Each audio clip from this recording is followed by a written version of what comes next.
Go. Good evening. We want to welcome our viewers and participants to tonight's meeting, May 12th, 2020, for the Johnson City Regional Planning and Zoning Commission. This program will not be rebroadcast because we quit doing that. So we are having this meeting as an electronic meeting tonight because of the governor's executive order concerning the COVID epidemic or pandemic. So at this point, I'd like to go ahead and call the meeting to order and welcome you all here. And I will begin with our invocation. God, thank you so much for your provision and your protection for our community.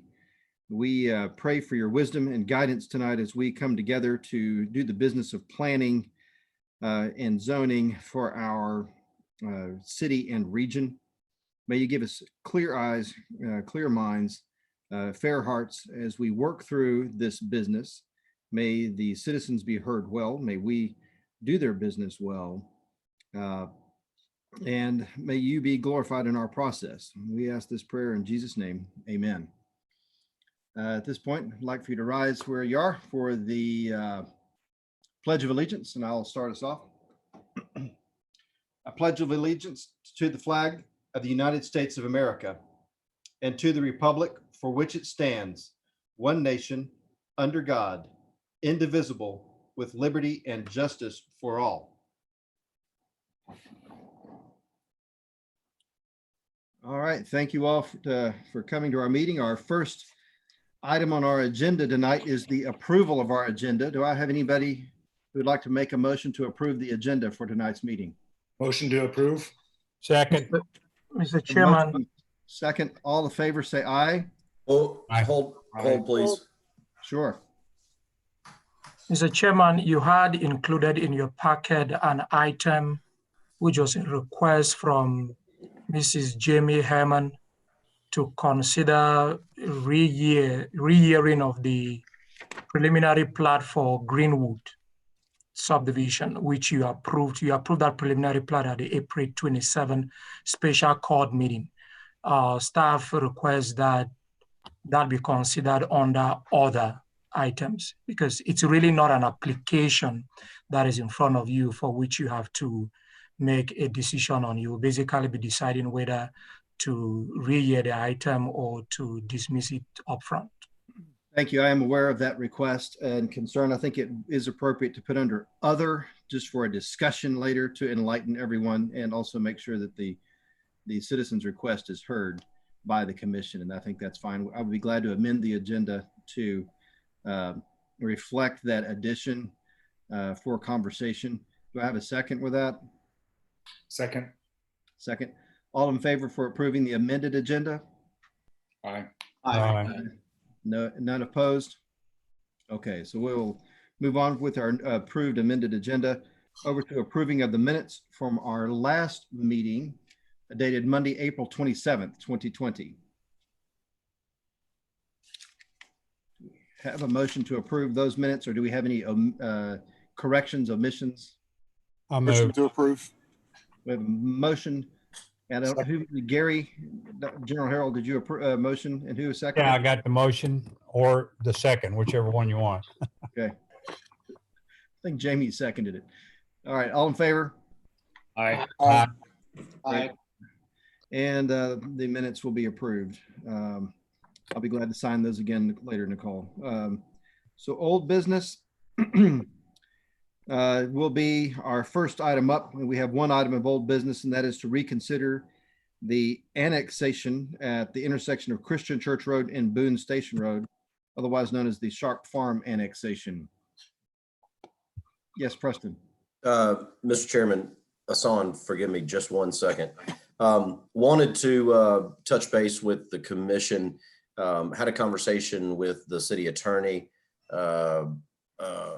around the time that we were having the long range planning committee meeting. Wanted to get clarification on the reading of emails that have been received since the April 27th meeting. And the recommendation from the city attorney is that we do go ahead and read into the record emails that have been received. Yes, you have already technically held your public comment session on April 27th, but because these are unique times, we're not in the commission chambers. It's difficult to hear folks and have them be able to speak at the podium. And so the recommendation is that any emails that have been received between the 27th and today be read into the record. So I'm of just agreement. wanted to provide that to you, and that was provided by the city attorney. Thank you. No, I'm in complete agreement. I had no intention to not have public comment if and where appropriate today, because we just deferred it last time, and this is a reconsideration, hopefully based on having had the committee meeting afterwards, bringing to light at least a chance for a more exploration into the idea. So absolutely, I think it's appropriate to have committee or more community input. I don't know that we need to read the old ones from the last meeting, but if there's something new, let's have somebody read it.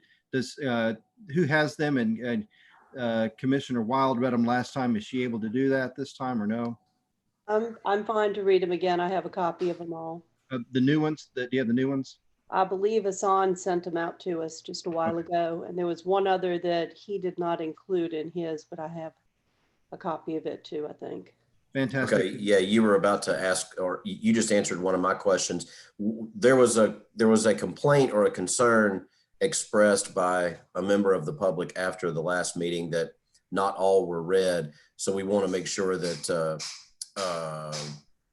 some people may receive some and some may not. So just as a group here tonight, let's all make sure and decide that we have the total number. That's all. Yes, and I believe I received one. If I can, that if we don't have it, I'll find that one then. And also there was an opinion from Commissioner Cooper that I'll read, that he sent me in an email as well. Okay. So. Mr. Chairman, if I may, if everyone who has emails would be sure to send them to me so I may attach them to the minutes for the record, please. Fantastic. A-Song had a copy of the one that I got, so that should be included when Commissioner Wild reads them. So that shouldn't be a problem there. Hey, Tim, Yeah. I got several complaints from folks about wanting to look at the subcommittee meeting. And I guess it's been taken down, lost or something. We might want to say something about that. I don't know what the explanation is. I'll be happy to address that. Thank you. Yeah, it was the committee meeting that met on May 5th. That was that committee along with staff, and then the applicant called in, was not on video, but was there on a phone call. And we learned the next day that it was inadvertently erased. And I realize there's been all kinds of communication about that, but it was just that. It was an accident. IT immediately, when it was discovered, informed me and Hassan that when they were making some changes to the YouTube channel and it refreshed, upon refresh, it was gone. So it was an accident. It was inadvertent. Those things happen. But we can say that Nicole Lawrence, who's the secretary to the board and who's on this meeting, she watched the entire meeting and took minutes. And so those minutes are available for review by anybody who would request them.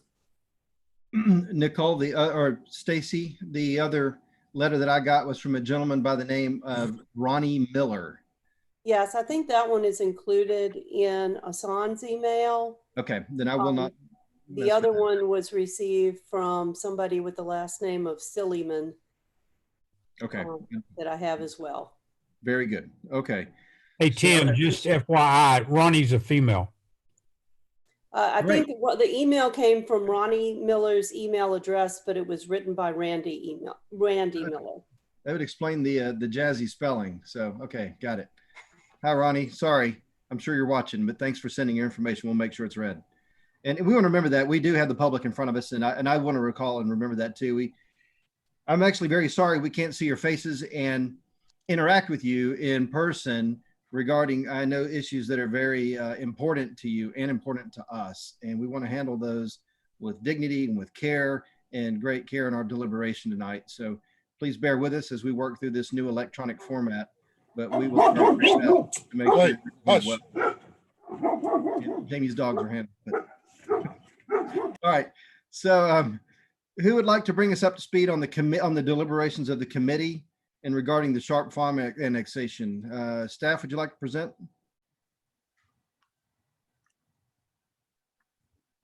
Yes, Aton? Mr.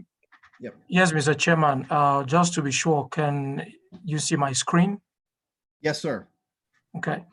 I will just kind of briefly refresh everybody on what this annexation was all about.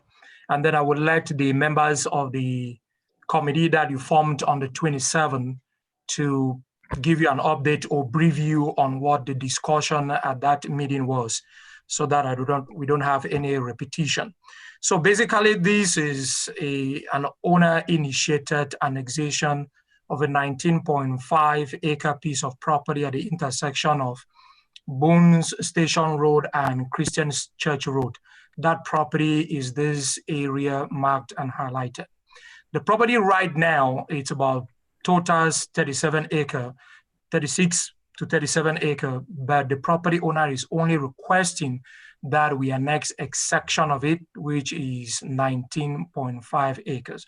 This piece of property is within the urban growth boundary. The annexation is requested by the property owner, and it adjoins the current city limits because Christian Church Road is inside the city limits of Johnson City. As such, the annexation meets the basic requirements, legal requirements for annexation. The plan of services that is before you, this red line indicates the urban services boundary. This is the area where the city has created a kind of a commitment, and there is expectation that there will be the provision of urban services such as water and sewer. This line, the line in blue, that is water, and the one in brown, that is sewer. So at this point, water and sewer are not available to this property. It's about 600 to 700 feet away from this property. To extend those utility services to this side, it will cost a total of, it's estimated that it will cost a total of $131,000. The property owner requests the assignment of the B4 zoning district to this site. There is no proposed use of the property at this time, which is generally in line with annexations. Annexations are not tied down to any specific use. There is no concept plan requirement associated with the annexation of property. Once a particular zone is assigned to that property, the property owner has the right to use that property for any of the uses that are permitted in that particular zoning district. So even if there were a proposed use, that will be inconsequential, really. The property owner has requested the assignment of the B4 zoning district because of the general character of this area. This piece of property owned by Ballard directly across the street that is currently zoned ROTP, you recommended to the City Commission that it be zoned B4, Plant Arterial Business District. City Commission, that has passed on first reading, still moving forward, second reading and third reading sometime in the future. There are a couple of changes that have taken place in this area, one of them being transportation. This indicates or shows the transportation changes that have been made out there at the exit 17 interchange on I-26. Following those improvements, there will be no left turn lane out of Lake Park Drive or into Lake Park Drive. So all traffic coming from the county intending to access this area north, the DMV area, all those businesses there will have to go in through Christian Church Road. As such, Christian Church Road, basically as shown on this map, all that traffic will have to go in through Christian Church Road. And any left-bound traffic coming out of this area will also have to come down through Christian Church Road onto Boones Creek Road. Consequently, Christian Church Road will no longer just simply be a Roa County road. With or without this annexation, it will have to be upgraded at least to the standard of a collector street, just to handle the traffic and the changes that are taking place in this particular area. Another important element that has taken place here is the designation of an economic incentive zone in which this property lies. That is basically an area that the city has determined that will have incentives for tourism and retail. Those are the kind of uses that are permitted in the B4 zoning district that is going through the state for finalization. The future land use map of the city designates this piece of property for commercial development. The B4 zoning district request is in line with that future land use map. There is a railway that provides a hard demarcation between this piece of property and the adjoining residential neighborhood to the east, to the west. Furthermore, this property currently zoned in the county is zoned planned manufacturing business district, which already permits uses of nature that are permitted in the B4 zoning district and beyond. So even without this annexation, if there was some industry or some significant retail that wanted to go on that side right now from the county, the property owner would be able to have that located on that side without that property even being annexed into the city. An important point before staff's recommendation that I want to call your attention to is the provision, the responsibility that the Planning Commission has with respect to annexation. Your responsibility really from state law, TCA 651-102, has to do with the plan of services. Has to do with the plan of services. The final decision on whether that piece of property is annexed into the city or not is a decision that is made by the city commission. However, the Planning Commission has the responsibility to come up with a plan of services. You have 90 days once it is submitted in front of you to make a decision on that. And per state law, the plan of services has to address all such issues as police protection, fire protection, water service, electrical service, sanitary sewer service, solid waste collection, road and street construction and repair, recreational facilities and programs, street lining and zoning services. So usually when you're dealing with rezoning, often you focus only on the land use. When you're dealing with annexation, Planning Commission is required to focus beyond just land use. You have to look at all these other services and make a decision or a recommendation to the City Commission on whether this is reasonable, this will be effective services. Effective services can be provided to that piece of property. And you have 90 days to make a decision on that. On April 27, you did set up a committee made up of 4 planning commissioners that met on May 5th, had a discussion for an hour, maybe even beyond, with the property owner, and was essentially soliciting information or getting clarification on things like, why is the property owner requesting that only part of this property be annexed into the city? Is there any proposed use for the property at this time? What happens to the rest of the property? I will leave that to the committee to update you on. Thank you very much, Mr. Bernard. At this point, I would like to have somebody who is with the committee fill us in on what we learned with the committee meeting. Gary, would you like me to share or would you like to? Go ahead, Stacy, and if you miss something, I'll cover it when you're finished. We can Okay. jump in if you Vice omit something. We had Commissioner Cooper, Commissioner Whitfield, Commissioner Wild, and Commissioner Harrell that were in the committee meeting. Is that correct with staff? Yes, sir. So between Benji and Gary, y'all can supplement anything I've forgotten because I'm just going to go by memory. I do recall the applicant or the applicant's representative, Lynn Hodges, shared with us that there was a investor who was originally interested in this portion of the property that's up for rezoning. They misconstrued what we said at our last meeting, and they understood that we would not provide services for 20 years. They did not understand that our intent was that we wouldn't provide it for 20 years or until it was a plan of development, whichever came first. And so Mr. Hodges explained to us that that investor had withdrawn his interest. Since that time, he was rather angry about that misunderstanding.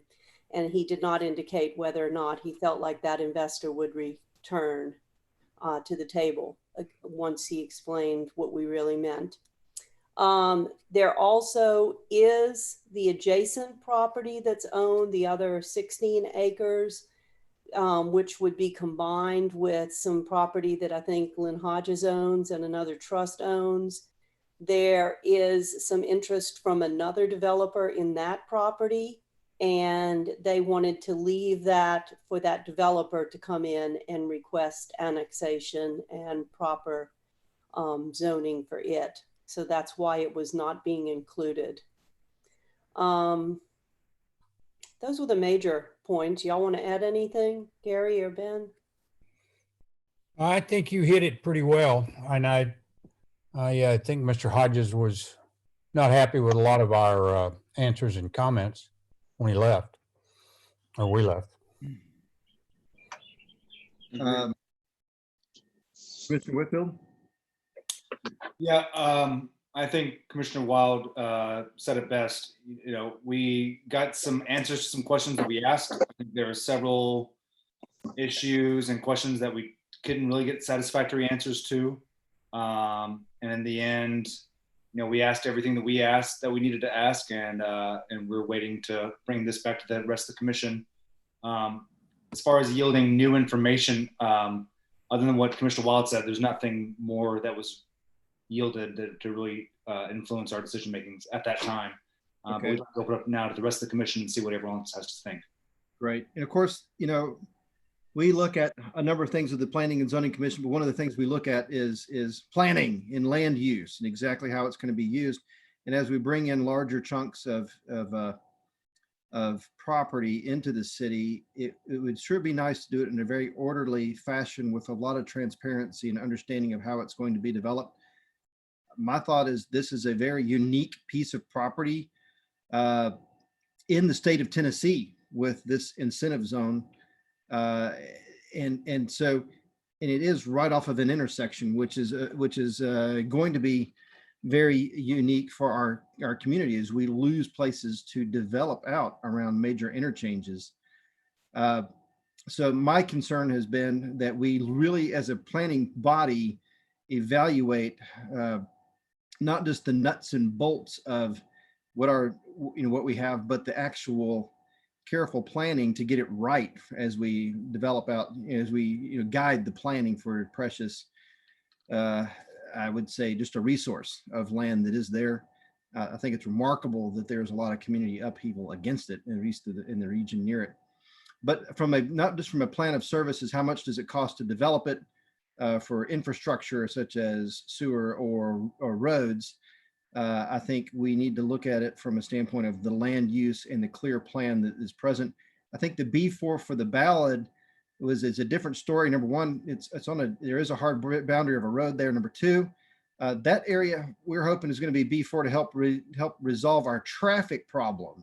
We're going to have a problem getting back to this screwy intersection that doesn't really have, the turns that we would like it to have. So that's almost a necessary evil just to handle the traffic from the interstate. But as we move through this, I don't know that there's a fire burning to make us move without transparency of what we want to plan in a large coherent plan.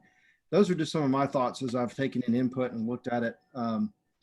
Just that we be careful and mindful, not just of the city services and what the balance sheet looks like on how much it costs, but what are we actually doing with this land? What's the plan? And how can we shepherd it along into the city if that's going to happen in an orderly way?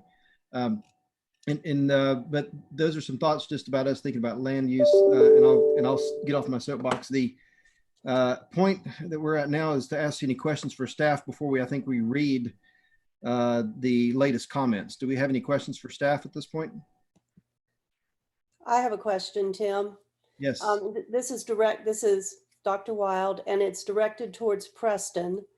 Preston, I know that at our last meeting when we were discussing a potential motion that was going to include a plan of services that would either be 20 years or when a certificate of occupancy was issued. You also suggested during our subcommittee meeting with the applicant that you were going to check into whether that timing was really right to say certificate of occupancy if we decide to go in that direction, or whether there was some more appropriate wording that would more accurately reflect when a plan of services would be provided, at what point during the development process, in other words. Have you found Sure. an answer to that? Unfortunately, not a definitive one. Asan immediately reached out to Travis Olinger, who is on this call, I believe, who is the development liaison to the Water and Sewer Department. Travis may be able to provide specifics. But one of the important elements that Asan reiterated both at the last Planning Commission meeting and at the committee meeting is that the timing of services is critical. And we understand both from a market perspective as well as from the utility perspective that can be difficult to nail down. And so at this point, we don't have a definitive answer on that. But again, I understand Travis is on the call. He may be able to provide some additional direction. But that does not mean that that internally staff, we will certainly continue to have that conversation internally, even as this moves on to the city commission, regardless of your vote today. Hey, Tim. Yes, is that Commissioner Pavlich? Yes. I Yes, have a go ahead. question for either Preston or Asan, either one. Through some of the language within some of the emails that we received was that this was a hastily done, decided implementation of a project. Can either one of you reflect on when this land use plan was first created? Wait, you mean the future land use map, or when we received the request for the annexation? The actual future land use map. When was it adopted? 14 years ago. 14 years ago. So that this piece of property has been identified for quite some time. Is that what you're saying? Correct. All right, thank you. Mr. Chairman, I've got a question. This is Larry. And this is a legal question, I guess. I need some guidance, and maybe, I'm not sure who the person to answer this is, probably Sonny, but we've talked about transparency. How much transparency are we due from a legal perspective from the owner? I mean, certainly I would love to have the owner tell me exactly what the plans are, or, I want it to be X or I want it to be Y, but from a legal perspective, how much transparency can we require from any owner, not just this property, but any that we're annexing at the owner's request? No, that's an excellent question, Commissioner. We cannot mandate that we can't force them to give us sensitive information. And unfortunately, and I had touched on this during the last Planning Commission meeting as well as in the committee meeting, we are in a new environment nowadays, and it is so highly competitive that that oftentimes these deals at this stage, at the entitlement stage, getting land entitlements in place, et cetera, it can be so touch and go that because of competitiveness and other potential pitfalls, that they will not reveal a significant amount of information. And it's unfortunate because that falls against one of our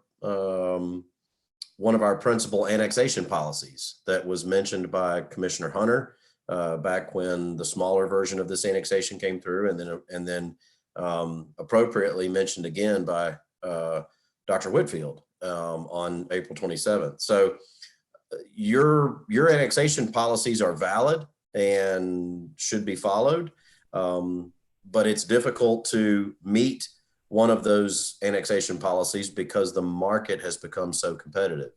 And so what it comes down to is the most appropriate decision to be made by the Planning Commission and ultimately by the City Commission. Is it appropriate at this time to annex this land into the city and extend our municipal services to this property? Is the provision of our municipal services to this property for future development something that we feel is appropriate and right at this time?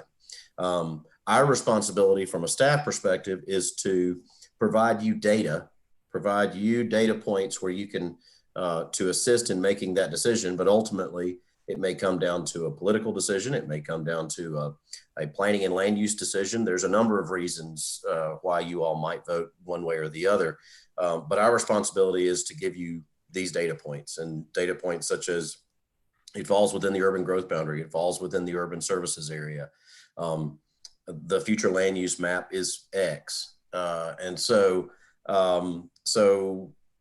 the responsibility is for, or I should say the burden is on staff to provide you all of the adopted policy and code data, and then on the applicant to provide whatever he or she is able. But again, there's no way that we can force or, for example, if somebody is under a NDA, a non-disclosure agreement with a potential developer, they're certainly not going to risk a lawsuit or even just loss of the deal by breaking that NDA for disclosing that to the local government unit. That might be at their own peril, but sometimes that'll happen. So that would be your definition of sensitive information, just if you had an NDA. I understand an NDA.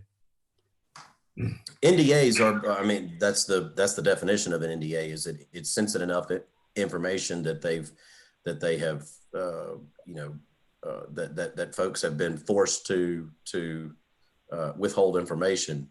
That doesn't, the point I'm trying to make is that your definition of what is sensitive and my definition of sensitive may be different than what the developer feels. Meaning that I understand how the commission wants to know additional information, but the developer may not be able to provide that. Yep. Well, I think, and again, you say that maybe at their peril. Our criteria 1.5.2.3 says, to the extent possible, understanding that request for annexation shall be accompanied by specific development proposals. We got nothing on that. And I think whenever you're looking at such precious land, it's not unreasonable to want to have some of some of that information to really understand better how it's going to be developed and how this resource will be brought into the community and used. So I understand that there's a problem with NDAs, but I don't know that that's the Planning Commission's problem, and that we're gambling to figure out what we have in the bag. Just open it up and see what you got after you're done. Different Commissioner? from planning uses. Chairman, Yep. I'm not necessarily convinced that specific means what type of business is going in. I think specific might just be boundaries, lot size, things of that nature. What it pertains to the land, not pertain to the use. A fair comment. Thank you very much, Commissioner Pavlich. Okay, I just wanted to facilitate some discussion on some ways that it's come about. Thank you. We have further questions for staff before we read? Mr. Chairman, just to add something with respect to the input that Preston made.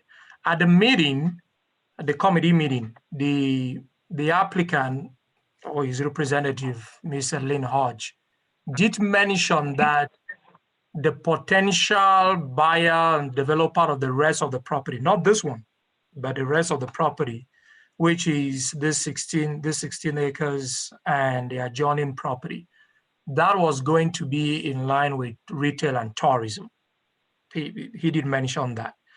As far as this particular property is concerned, permit me iterate again that there is nothing binding with respect to any specific use in an annexation. Even if somebody told you today that they intend to build, I'm just giving an example. There is no particular, if anybody, nothing is binding. There is no requirement for any concept plan. There is no requirement for anything that's binding.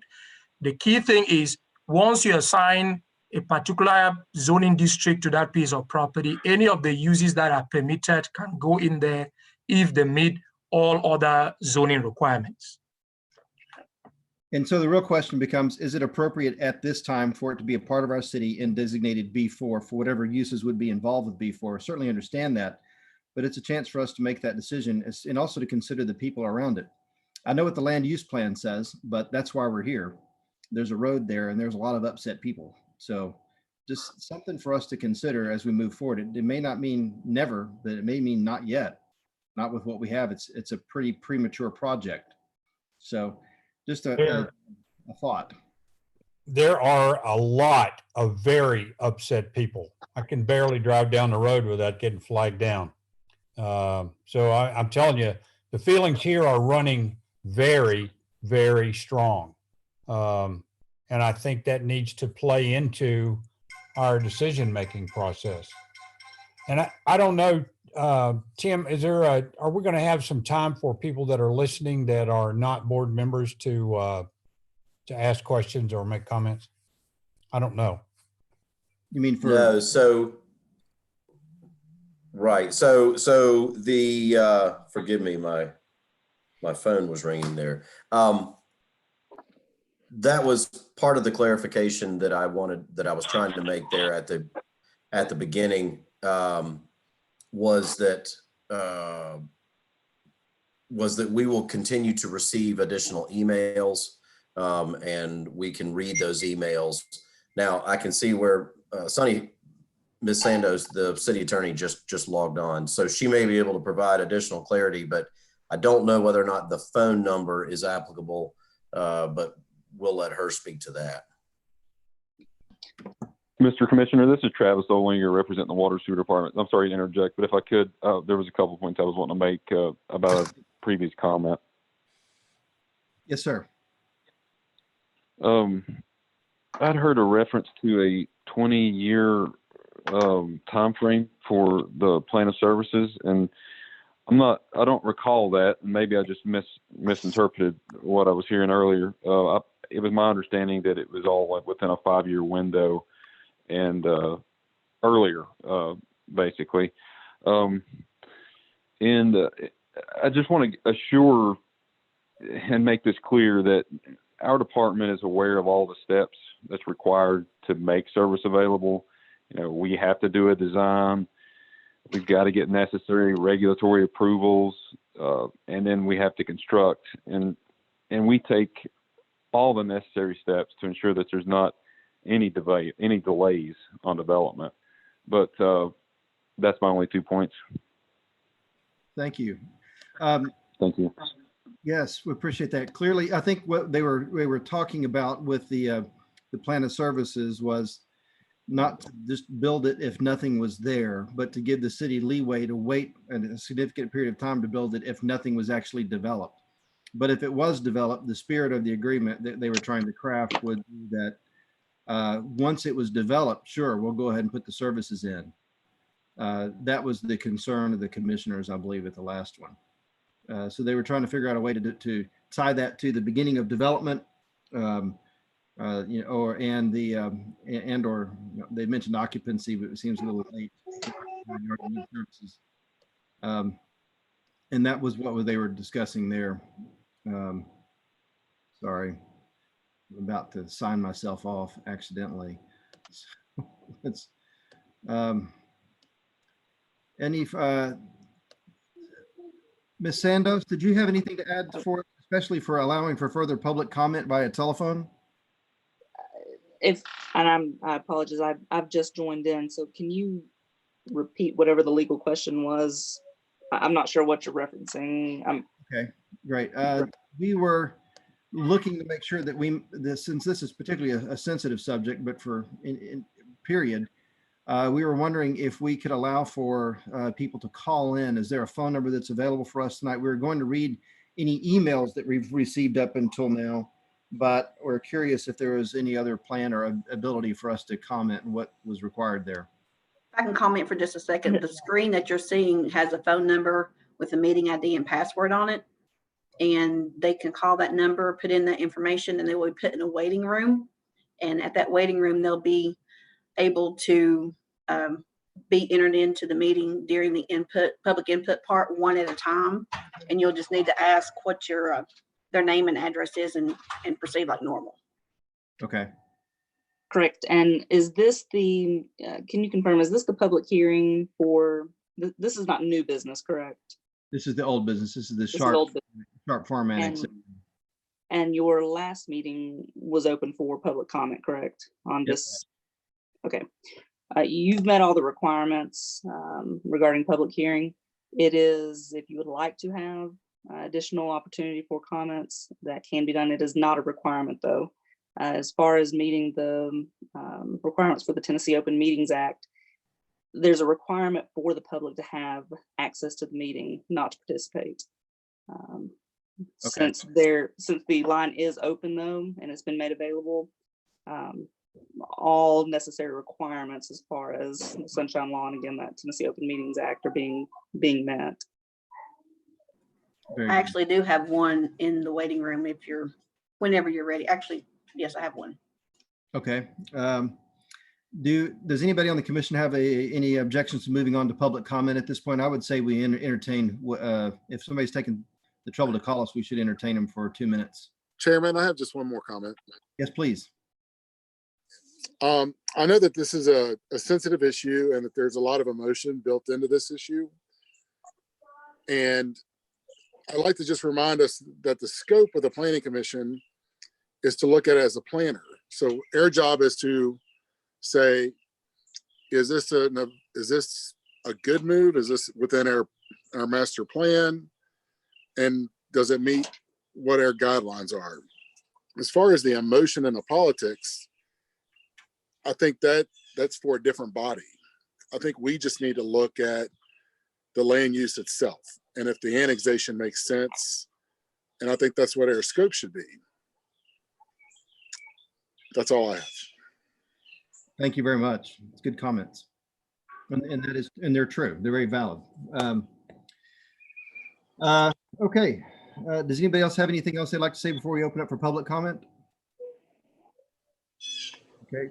Let's go ahead and put on the person on call if we can. Hello. Hi, this is Chairman Zients. You're here with the Planning Commission. If you wouldn't mind your comments in about 2 minutes, we'd appreciate it. Let's go ahead and put on the person on call if we can. Hello? Yes. Chairman Can you give us your name and address if you can hear me, please? I'm sorry. Yes, my name is Kim Silliman, and my address is 366 Keepoffer Road, Gray, Tennessee. Thank you. Go ahead.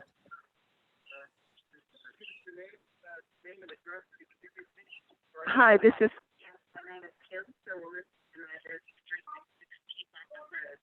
She needs to turn the volume down at home so that she doesn't get the feedback. okay. Let me turn it down just 1 second. If You can just respond to the phone call sound instead of the YouTube sound because it's about 20 seconds delay. Okay, sorry. I apologize. I've never done this before. I am calling in reference to the 3 homeowners that live in that area, the 3 farms. No one has mentioned that. I appreciate all the comments. I understand what the commissioners are up against, and they are planning. And the thing is, we're not against growth and development and planning, but like it was mentioned several times, we're just very concerned that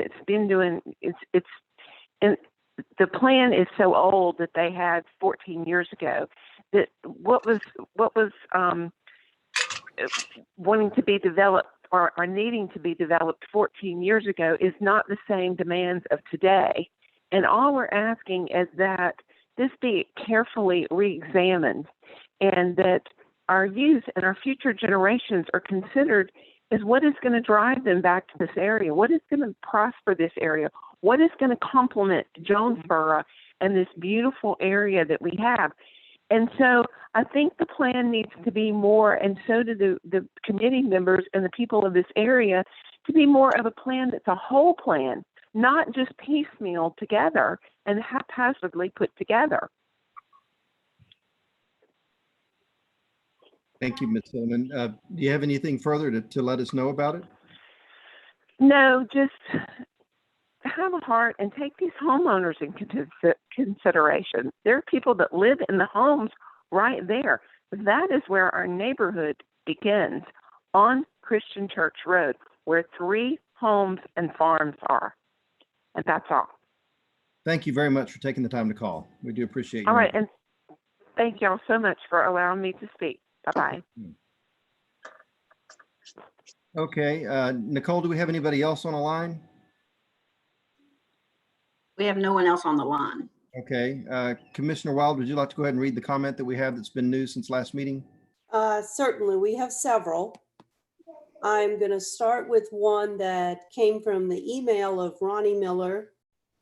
It was sent today, and it's addressed to the City of Johnson City Planning Commissioners. My name is Randy Miller. I reside in Boones Creek in Washington County, Tennessee. I am writing to add my name to the vast number of Washington County Boones Creek residents that absolutely oppose the expansion of Johnson City into our residential and farming community.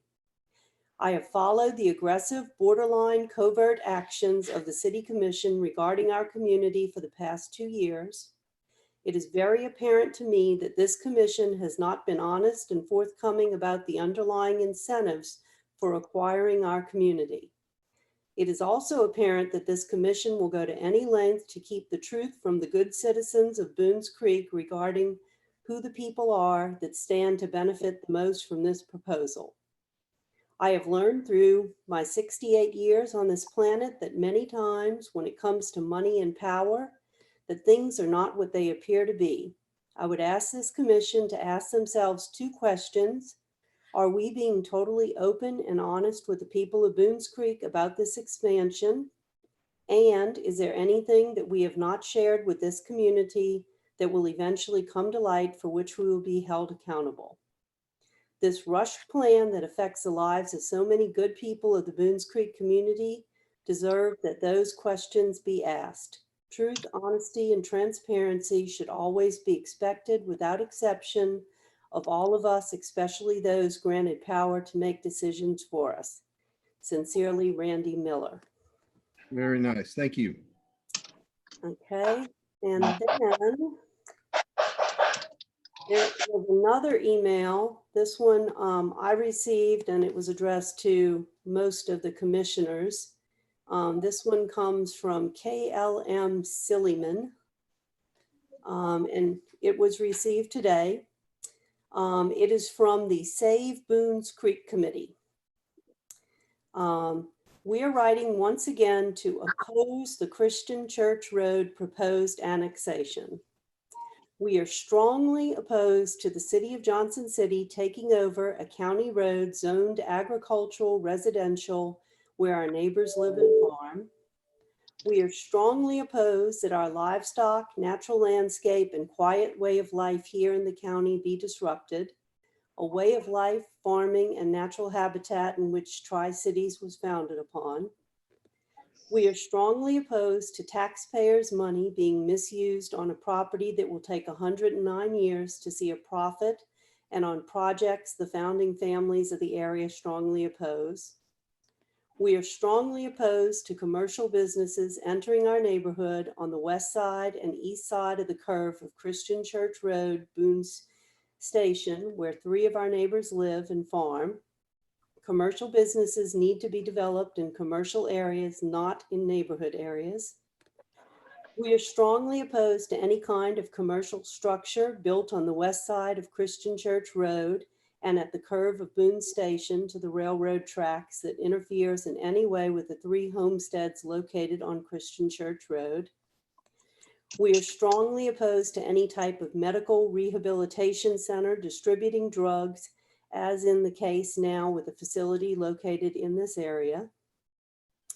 We are strongly opposed to this type of facility being located less than a mile from our school. I need to scroll for a second. We are strongly opposed to the crime that has increased in our area because drugs are freely handed out to previous addicts so they can go to the extended stay hotel and sell them. We are strongly opposed to this type of environment less than a mile from our school. We are strongly opposed to any type of development that doesn't facilitate the growth and general well-being of the school children, families, wildlife, livestock, and preservation of a general and basic way of life in the Boones Creek area. We are strongly opposed to the fact that the urban growth and development plan is not current. It is outdated and does not reflect our current economy, nor does it take into account our future generations and their aspirations.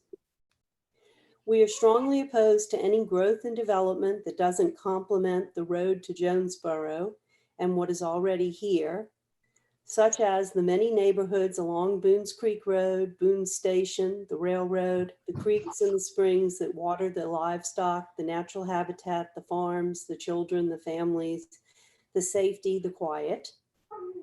We are strongly opposed to the destruction of the environment in this beautiful area, not only because it is our home, but because it already exists here and has for decades, and there is not much of this left. We don't need more concrete and buildings. We need more land for farming and food. Last but not least, we are strongly opposed to being left in the dark on numerous occasions as to what is going to happen to our homes and the way of life we bought and paid for to raise our families. We feel deceived and manipulated. We have had trespassers surveying our land. There have been meetings held without proper notifications for the residents of this area, and the meetings were not rescheduled to involve the residents. Most recently, there was a meeting on YouTube on May 5th that has been erased, and now the meeting this afternoon that was noted as being at 6 o'clock is now scheduled for 4 o'clock without any notification to the area residents. We feel we have been lied to and rushed. Our very way of life has been turned upside down. The entire neighborhood is walking on eggshells because of the lack of information we have been given. Pair this with increased crime in the area, the interstate being built, and not knowing what is going to happen next year, our homes and drug deals taking place because a facility that is supposed to be rehabilitating drug users is handing out drugs on the premises. The Save Boones Creek Committee and its area residents are not opposed to growth that facilitates preserving this area, its family life and school children, the natural landscape and wildlife, as well as the farms and home already here. We are opposed to its destruction. Once again, thank you for your time. We prayerfully ask you to put yourself in our shoes. We ask you not to put the cart before the horse. We ask you to step back and be responsible. We ask you to keep us updated and well-informed on ideas and visions. We ask that things slow down and for our voices to be heard concerning what will happen to the place we live, educate, and worship. We ask you to reevaluate the plans for this area and include the aspirations of our future generations. What is best for them and the environment? Do you not think after our children have seen the grocery store shelves empty, that they may be more interested in where their food comes from and the hardships of their ancestors and how they survived way bigger things than the coronavirus. We ask God to bless you all and your families, and we pray He gives you the wisdom and discernment to do what is best for our environment and our children, but most of all, what is pleasing to Him. We thank you for taking the time to consider our concerns. Kindest regards, Save Moons Creek Committee. Thank you, Commissioner Wild. Do you have any other ones to read? Those are the only two that I received, and I believe in the public comments that Asan distributed, the one that I read was the only one that dealt with this annexation. The rest deal with another matter on the agenda. Thank I you. do have one waiting online. That was my next question. If you want to go ahead and put them through, that sounds perfect.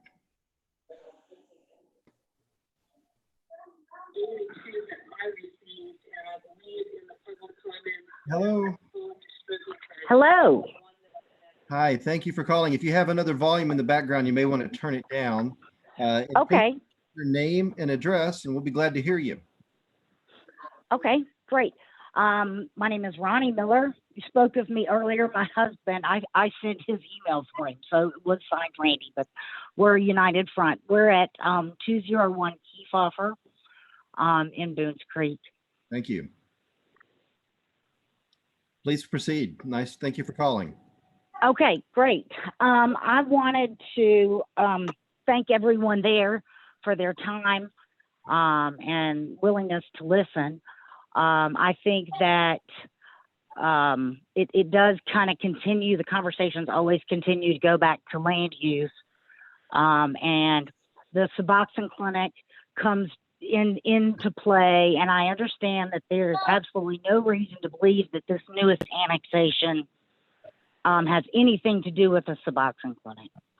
That being said, the previous annexation of the same property, a smaller section back in December, it was referred to as a profit annexation. The same individual, Mr. Hodge, represented them then and stated clearly on public record, printed in the Johnson City Press, that there was no truth to that. And then after that went to print in front of the City Commission, it came to light that yes, that is exactly what they intended to do. So the community has no reason to believe the same individual representing the family this time wouldn't do the same thing. And the concern is then amplified because under B4, Johnson City has almost anything and everything. It might not say Suboxone Clinic, but it is listed as with an asterisk with additional permits. So it leaves a piece of property open to be anything and everything. I think that the city might be wise to relook at that and say, you know, in order to assure the public of potential development, then let's not loop 500 types of businesses under one category and label everything that. So it's, I think I can say that is a big concern in the community, on top of the fact that we do feel somewhat bombarded in the last year, because in 2 days, it'll be the 1 year mark that I'm the one that looked out my kitchen window to strangers in my front yard. So that it has been, and I know this is a hot spot for development. And I also want to say I am not against development, but do it wisely without putting the cart before the horse, and what is best for that area. And again, thank you for your time. Thank you. We really do appreciate your time, Ms. Miller. Do we have anybody else on the line? We do not. Okay. Nothing else to read and no one else on the line. We can come back to close the public hearing and come back to discussion on the commission and look for motions. Before we do that, Commissioner Cooper sent me his opinion, and I'll read it now if that's okay with everyone. Tim, ASONG summary in our package for next week's meeting represents the essence of our discussion. There is a good chance I will be unable to attend the meeting, so I'm offering my thoughts for whatever they are worth. I am in favor of the annexation and the B4 designation. The railroad adjacent topographical ridgeline create a distinct separation from residential areas. Next, the zoning is consistent with the city's long-range plan, which, even though it is 14 years old, appears to still be valid. Next, B4 is consistent with other nearby properties. Next, assuming the incentive district is approved, the retail and tourism development will be encouraged rather than clinics, med, etc. Our approval can be crafted in such a way as to delay water sewer expenditures until development is forthcoming. Commercial development of this and adjacent property is inevitable once the new interchange is complete. Even if this property is not zoned B4, there are other nearby properties that allow drug clinics. Christian Church Road must be upgraded and will experience increased traffic whether this property is annexed or not. Hodge commented that he was unable to provide input during our April 27 meeting. Preston is investigating. Hodge also indicated the need to have water sewer available when construction begins rather than at the certificate of occupancy. Preston is to determine feasibility.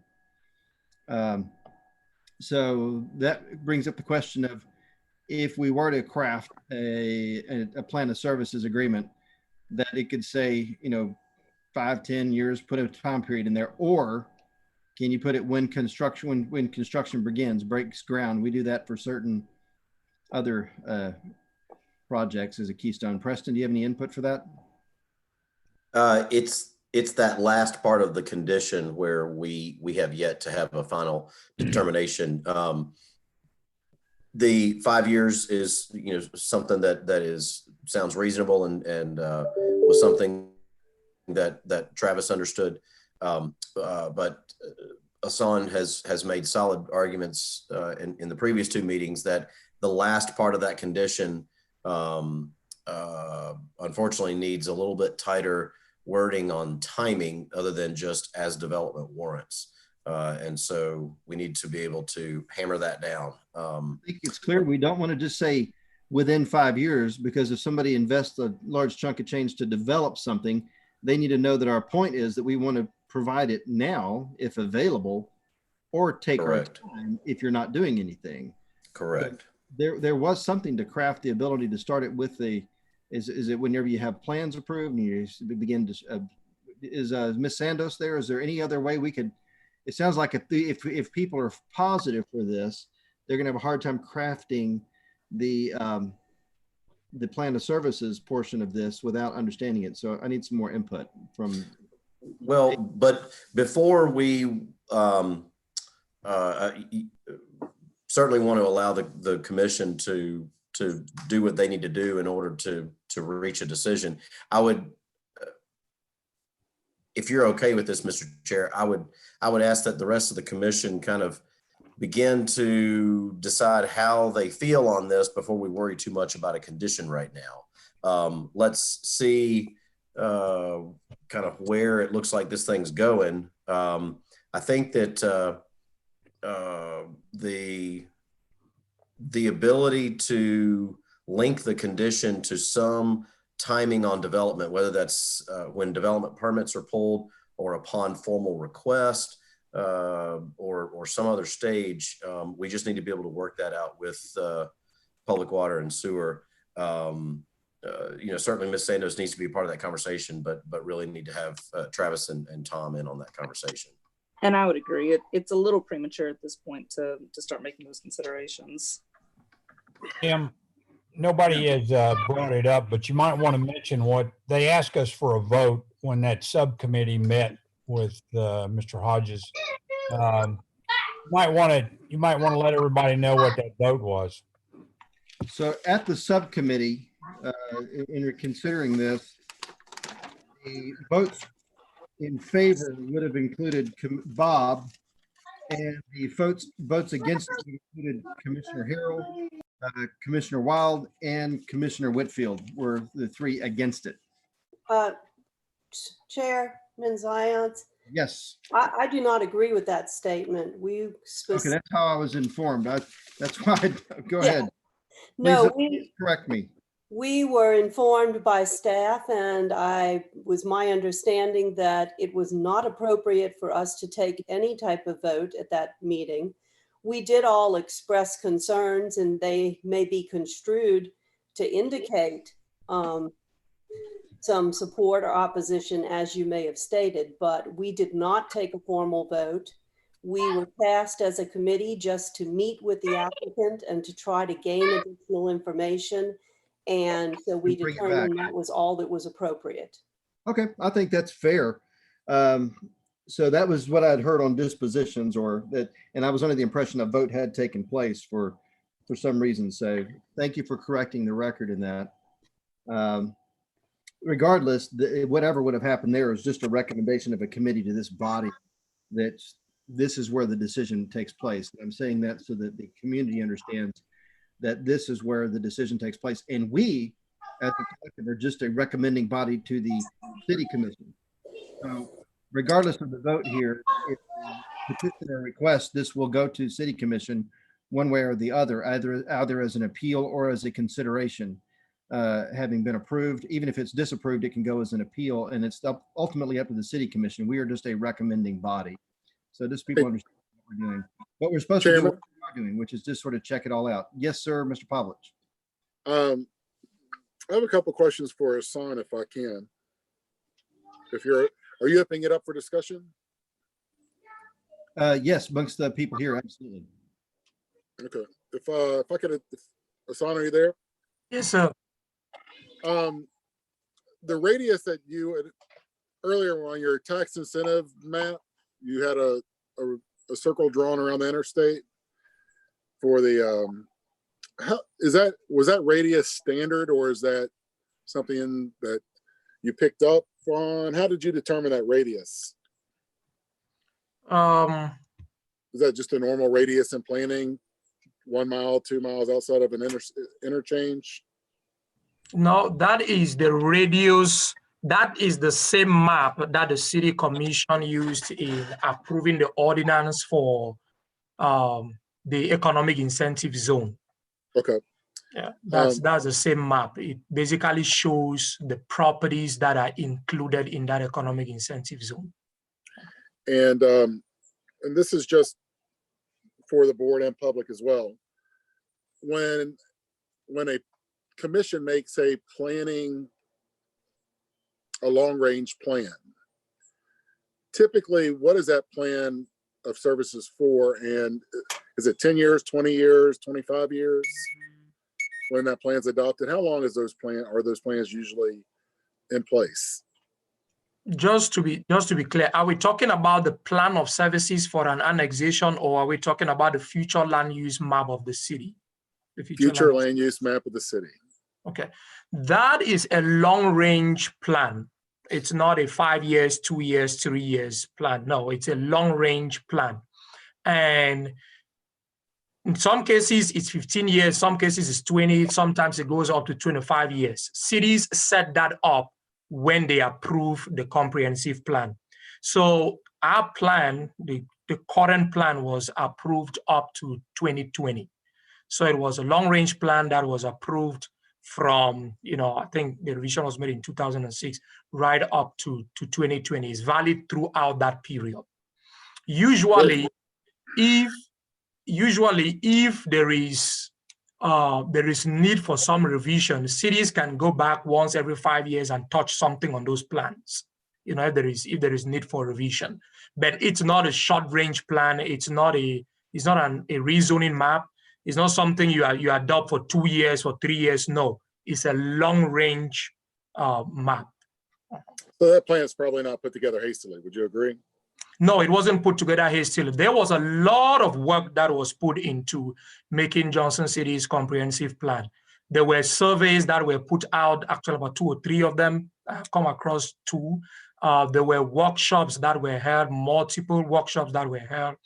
There was back and forth. The draft was first crafted, put out in public comments. That draft went back. Changes were made, taken to Planning Commission. Planning Commission actually approved it you can say twice, because they did the first approval, it went back, staff made a revisions on it, took it back to planning commission before they then went to city commission for approval. So this was not a plan that was hastily put together by anybody, no. And to be clear, it is available to the public, and not that everybody knows to go looking for a long-range plan or what it is, but it is publicly available even on the Johnson City website, right? Yes, sir. And typically when you update those plans, it's based off census data. Is that correct? Yes, sir. And we just recently are acquiring census data. We'll look at census data, we'll look at development patterns, we'll look at changes that have taken place in the city in different areas, and also where you've got certain infrastructure, because land is something that is, we're not creating land. It's fixed. You need these different uses to serve the city. You need the industries, you need the commerce. You also need the recreational areas to serve the city. All of this needs to come together. And in drawing up this map, we take those different uses into consideration. We look at our infrastructure and we ask ourselves, where will it be best to position certain uses without creating an excessive burden to the city and without creating significant inconvenience to the citizens of Johnson City. All right, thanks, sir. Welcome, sir. Great. We are ready for discussion amongst commissioners as well, and or motions. And we can, even after motions, we can have some more discussion. This is important. Does anybody like to say anything more? Tim, I got something. Yes, sir. There's a lot of things that have gone back and forth. I think I understand completely that we cannot hold. I'll use Mr. Hodge for an example to what he's planning on doing with this property. However, it would certainly help us a lot if he could give us some kind of indication, telling us that you really are going to like what's going to happen here. I'm not buying that one, but maybe that's what it'll be. I don't know, but he could be more forthcoming, then that would help us a lot. I'm just saying that I think we are not in a position right now to make a decision. We don't have to make a decision right now. So why not postpone it and wait for a while until we get a little more information instead of kind of buying a pig in a poke. And I think that the people around here would be a lot happier if we delayed that for a while and they could get some more information about it. Everybody doesn't know about the commission, the planning commission meeting site and all that stuff. But I think there's a very good reasons for us to postpone and wait and not make a decision on this tonight. Thank you. Yes. I'll just comment a little bit because I'll be honest with the commission. I've been conflicted on this one. We had something similar to this with the Gray methadone clinic. In there, we were able to look at it from a zoning standpoint. Was our zoning change appropriate or not? And we are charged as a planning commission in that situation not to look at in the use. You cannot approve or disapprove a zone based on the use. You have to decide, is the zone appropriate and all the uses included therein? And so the zone was, and it was an unpopular vote, but it's what we had to do because it was appropriate for that area. When we look at this area with the land use plan, is B4 appropriate on that side of the tracks? According to the land use plan, it is. And it's also in a very unique economic incentive zone. But the one thing this is a different situation because it is an annexation. And we are to be looking at, we'd like to see specific development proposals so that we could see if that whole chunk was brought in, was it developed appropriately to the best extent that it could be? Now, I think we have to counter that with the property rights of the owner. Is the B4 appropriate? Yep. Is it appropriate in the city? In my opinion, yep. Are they asking for it to be annexed? So that's all kosher as well. I'm just unhappy with the fact that we don't know more about what's going to go there, and it wasn't a more cogent process of how it's brought in, clear. But that's a tough one. So I'm going to open it up for any further discussion, and then please make a motion. Anyone? Well, I'm just going to follow you up if I can real quick. you hear me? Yes, sir. I only see part of you. Oh, that's on reason for reasons. You know, I feel for the neighborhood. I understand the plight of the neighborhood. No one likes change. However, we don't live in a vacuum. You know, we were talking about the neighborhood and how it affects the neighborhood, but this was a request of a neighbor. And I don't necessarily think it's up to us on our committee level to decide what should go there and what shouldn't. It just has to conform to B4. We can't make the determination of what goes there. That's for Dr. Calhoun's commission. The plan was in place before the annexation laws changed. All that land should have been developed, or would have been developed, if the laws hadn't changed, in my opinion. But I'm conflicted. I want to do what's right for the neighborhood. I'm like you, Tim. I think if this was all brought in larger parcels, then you could plan it. There would be a greater master plan for that. So I'm conflicted as well. But I'm looking for some guidance from other commissioners if you have anything to say. Let me just make a comment. I think there's an inherent question here of, I mean, we all want information, and I think everybody's conflicted on this one pretty clearly. The question is how much information relative to what goes there or the planning can or should we be able to have or ask or be able to dictate? And, you know, we know that's going to be a collector street. We realize that that's going to be a collector street. And as mentioned, it's in the incentive zone, and future land use says, you know, that's what needs to go there, that kind of zoning. And everybody says it's going to be developed. Everybody realizes that. So the bottom line question, I think, is, are we at a point where we have enough information to make a decision, or are we at a point where even though we'd like more information, we've got to go with the fact that there's a property owner that has rights to do what he or she wants to do with their property? Just my comments. Thank you, Mr. Calhoun. I think that's right on. I appreciate you speaking, especially with your position on the commission. That's very helpful. You know, I look at some places like Greenville, South Carolina, where they've really done some amazing things with development and planning over times. And when they bring together a development group of private citizens that actually put together a plan for a large chunk of property, something amazing happens. And when you see something small that's sort of piecemealed, it's unfortunate. Yes, there's private property rights here. I think it would have been really nice if we could have had a development group put something together for this land that really would have been more coherent, possibly more transparent. I think you end up with something nicer in the end instead of a hodgepodge. And that's unfortunate, but I'm not sure what role government plays in mandating that, yeah, we need a large development group here. You know, that's a tough situation, but another piece of the pie. So Chairman Zions, how do we as a planning body change that going forward, if that is a desire of the commission, that we would have more coherent development? Is that something we control through a long range plan that is, you know, a new plan, whether it's a bridge plan or the new long range plan? And maybe I'm asking that of staff, more of the chairman. If that's a belief of the commission, of this body, is that something that we can be thinking through as we develop not only a bridge plan, but our next long range plan?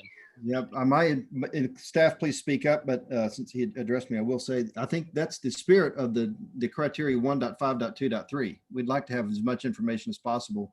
Long range plans are general in use, but not specific. And that's the way I doubt it would be hard. I think it would be hard to put into long range plans, especially since the fact that the very nature is they are long range, to have specific uses or plans for parcels, given what could change over time. Asong, Preston. Yes, sir. A long range plan is more goals, policies oriented. It really doesn't go into the details on what has to take place on each piece of property. That is left more to what happens at the time of actual development. So that will not be something that we'll put inside a long-range plan. Now, when you do a long-range plan, you can also step down and do area plans that address certain things more specifically. For example, we have a long-range plan that has what should happen in terms of general land use. It tells you West Walnut Street should be commercial. But then we've stepped back and we've done an area plan for just that particular corridor that nails down certain things more specifically. So it's also possible that after doing a long-range plan, we can step back, look at specific areas in the city and say this particular area has a lot of vacant property, has potentials for certain things. We want to focus there and do a small area plan for it. That will be more detailed. It will have to be in line with the comprehensive plan. So we cannot be doing small area plans and be adopting elements in them that contradict the comp plan in itself, in order to have to go together. And then you have your development plans, which are really more specific. They are like your site plans, the engineered plans, where you really nail down to where the sewer line is going to be, where the driveway is going to be. You can only have that when you actually have a development in place and you have a developer that has hired an engineer to do that specific piece of property. If you have an area like this one that we're looking at that has properties owned by multiple individuals, unless you have a developer who acquires all those properties, it would be impossible to have a plan, a very specific site plan that shows you what is going to happen with all those properties. You know, that's going to be impossible. A developer will only show you what he's going to do with a specific piece of property that he owns or wants to develop. He's not going to give you a plan for all other properties that he has no interest in. I would say that's true and not true. When development groups come together, that's exactly what they do. It's very difficult, and it's usually in redevelopments, but that's exactly what they do. You know, if you have a development group, which is not something that comes up every day or every now and then. If you have a development group and you have different developers that come up, each person has interest on a particular piece of property, and they want to buy an entire area and develop it in a particular way, they can do that. You know, but it's not something that comes up every now and then. The reality, at least within Johnson City, is you have developers developing specific piece of properties piecemeal, or they buy one piece of property, they subdivide it, and they create out parcels and develop that piece of property that way. Thank you very much. Do we have any further questions for staff or any motions to be made? Chairman Zantz, if I could just say a few things. This is Commissioner Whitfield. I took a drive out to the property early this morning before work to try and get my head around the situation and looking at what's in question.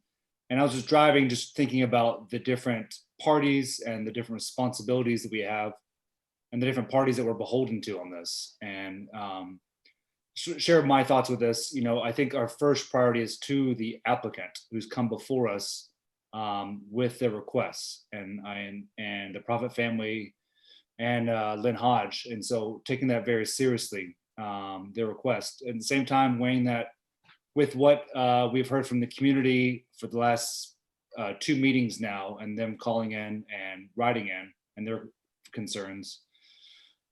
Another, I guess, responsibility I think we have is to the city, and I understand we have the fiduciary responsibility, and as Preston has pointed out eloquently, that responsibility is shared, or that cost is shared through other developments that they come into place. But nonetheless, it's still a significant cost. And then lastly, I think about you know, answering to the future. And so when we look back on these meetings in several years, you know, are we going to be able to answer for what we're doing today? And you know, we don't have a development plan. We don't have a developer, and similar to what the general was saying, you know, I don't think that we're being forced to make this decision right now. There's nothing pressing on it. There's other land that's available in the city limits that's also within the economic development zone that could be developed if needed.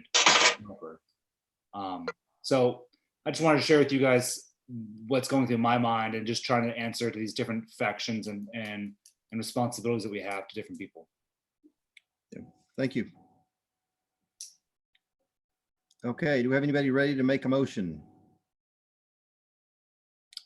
I think, yeah, there's a level of decision on this one clearly that will have to be discussed and really decided at the legislative body level. Is the city commission happy with the amount of information and plan and scope that they're getting? And that's really listening to the citizens and understanding, and that's what they do. Is it reasonable to plan this as B4? Is it reasonable to annex it when somebody asks? Yes. I mean, our land use plan shows that. So from a planning standpoint, you can see why staff recommended approval. From a global consideration, you can see where, city commission will have their hands full deciding which way they're going to go with it. I'll make a motion to approve. Do I have to include the plan of services in this? No, you do not. We can come back and look at that if you like. I'll just make a motion to approve the annexation of the Sharp Farm into B4. Motion. Do we have a second? I'll second. Have a motion and a second, and I will ask for any further discussion, even from the birds. Apologies. No worries.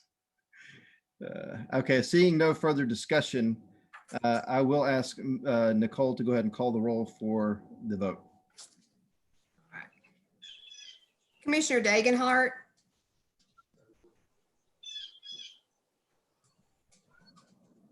Commissioner Dagenhart, you're on mute. Sorry about that. Yes. Commissioner Harrell, No. Commissioner Hickson, Yes. Commissioner Pavlich, Yes. Commissioner Whitfield, No. Commissioner Wild, No. Commissioner Calhoun, Yes. and Chairman Zions. Yes.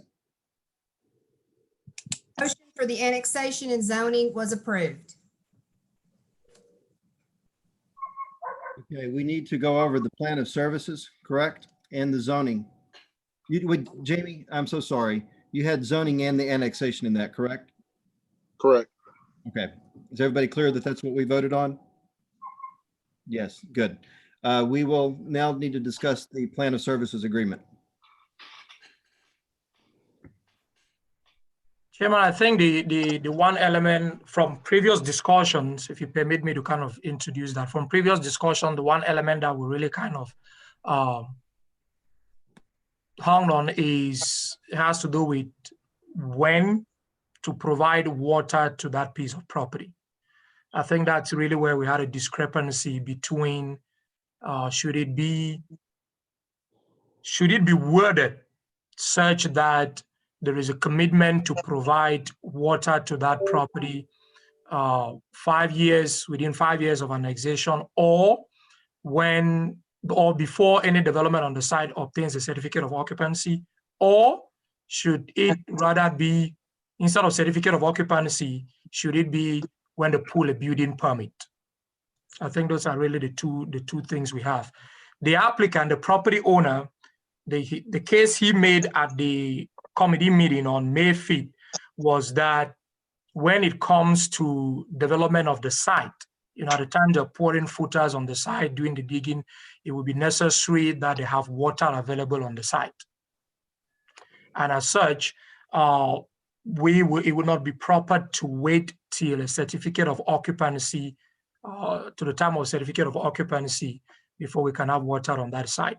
Now, there is a certain general development practice around here, which is, and we don't see what department they often get involved in this, and which is once a developer pulls a building permit and they go out on the site, they start grading, the water and sewer department usually steps up and try to start connecting those lines. But a plan of services is an agreement. It's not really something that, and developers rely on it to make certain decisions. It's not really something we can treat lightly. We really need to make sure that our language in it is clear and reliable. such that if anybody picks it up, that person needs to know exactly what the city committed to when certain services are going to be provided. As a matter of fact, state law requires that 1 year after annexing that piece of property, staff has to go before city commission and give an update on that plan of services, whether it's been delivered, what is still left. And 1 year after that, every 6 months, we have to do the same.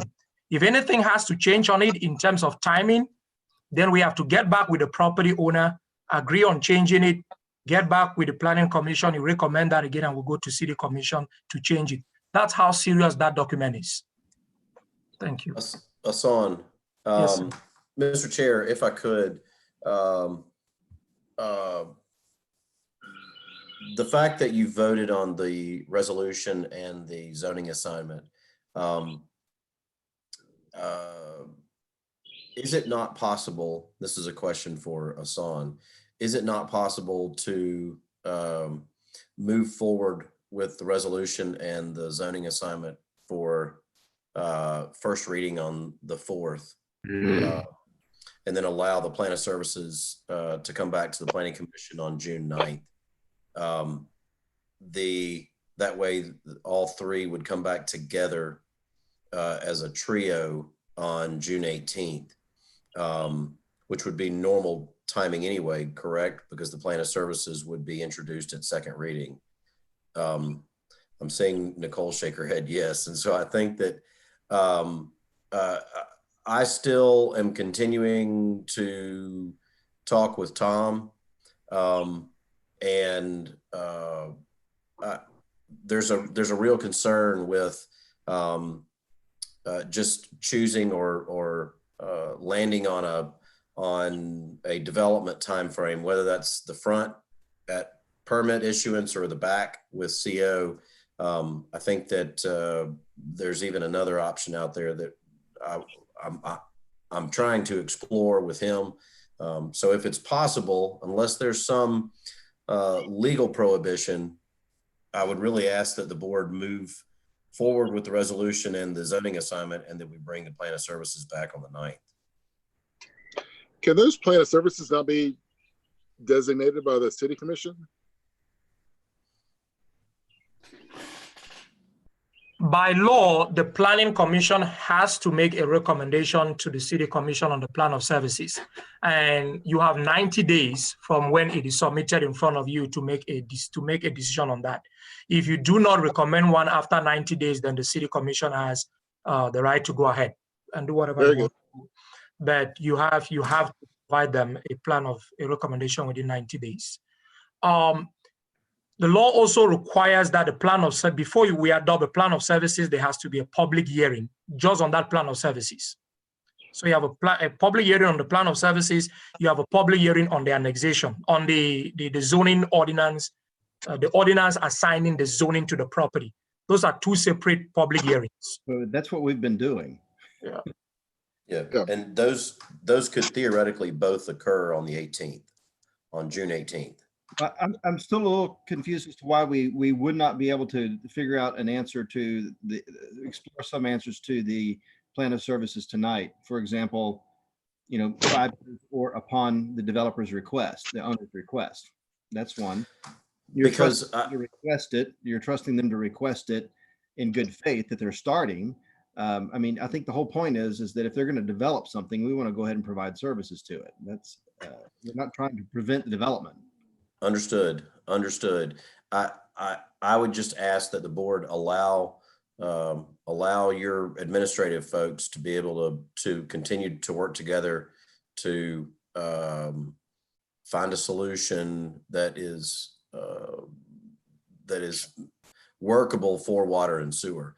Travis made a very good point that not only do they, if and when either their timetable or a request comes forward, they then have to design the lines, they then have to get regulatory approval, and then they have to budget it. And so I need to be able to rely on their expertise, and I need to be able to continue to work that out with Tom, if you'd let me. Honestly, you have voted on the resolution and the zoning assignment. There would be unless the board just is kind of done with this item, there's certainly no reason why you could not consider just the plan of services on June 9th. Okay, I'm curious from just because with other annexations and we've had to build out, sewer lift stations and whatnot and things before. Is there a concern that it would take them longer than 5 years to provide services? No, it has nothing to do with the first part of the condition. Has nothing to do with whether it's 3, 5, 7 years. It's that last part of the condition. Let's say that all of this gets approved and there's a condition on there. Yeah, let's just play this out. If the condition is approved at, it's either going to be extended within 5 years or upon issuance of a development permit. Okay, so let's say that that's how it gets approved. Mr. Hodge and his client sell the land to the developer. Developer comes in 6 months. Let's say that this guy's been working on this thing behind the scenes the whole time, and he's been ready to rock and roll. 6 months, he comes in and says, I formally request water and sewer be extended. Well, we're in the middle of a pandemic. We're in the middle of a budget situation that is extremely difficult. If that request was made and that condition hasn't been signed off by the water and sewer utility, then we're in a real pickle. What I'm hearing you saying. Preston also, this is Travis Olinger with Johnson City Water and Sewer Department. Preston, also, one thing to point out is in Johnson City, if you have a really good design group, you can get permits within 10 business days, right? Yeah, theoretically, depending on the size and the complexity of the development. How long will it take you, Travis, to complete that job? Well, that's a good question. There's a lot of factors that that work. Let's just say that the come into play environmental here. studies. Your normal. You do the environmental study just to cut it and lay it. What would that take? I'm thinking that we could probably get this, barring any unforeseen soil conditions, i.e. rock. Right. And sometimes we run into snags with easements, do we have enough right of way to work in? This is probably like a 3 to 4 month turnaround. Thanks, sir. Okay, so 3 to 4 months. And from a fiscal standpoint, I can't imagine we're in such a problem that we couldn't cover that.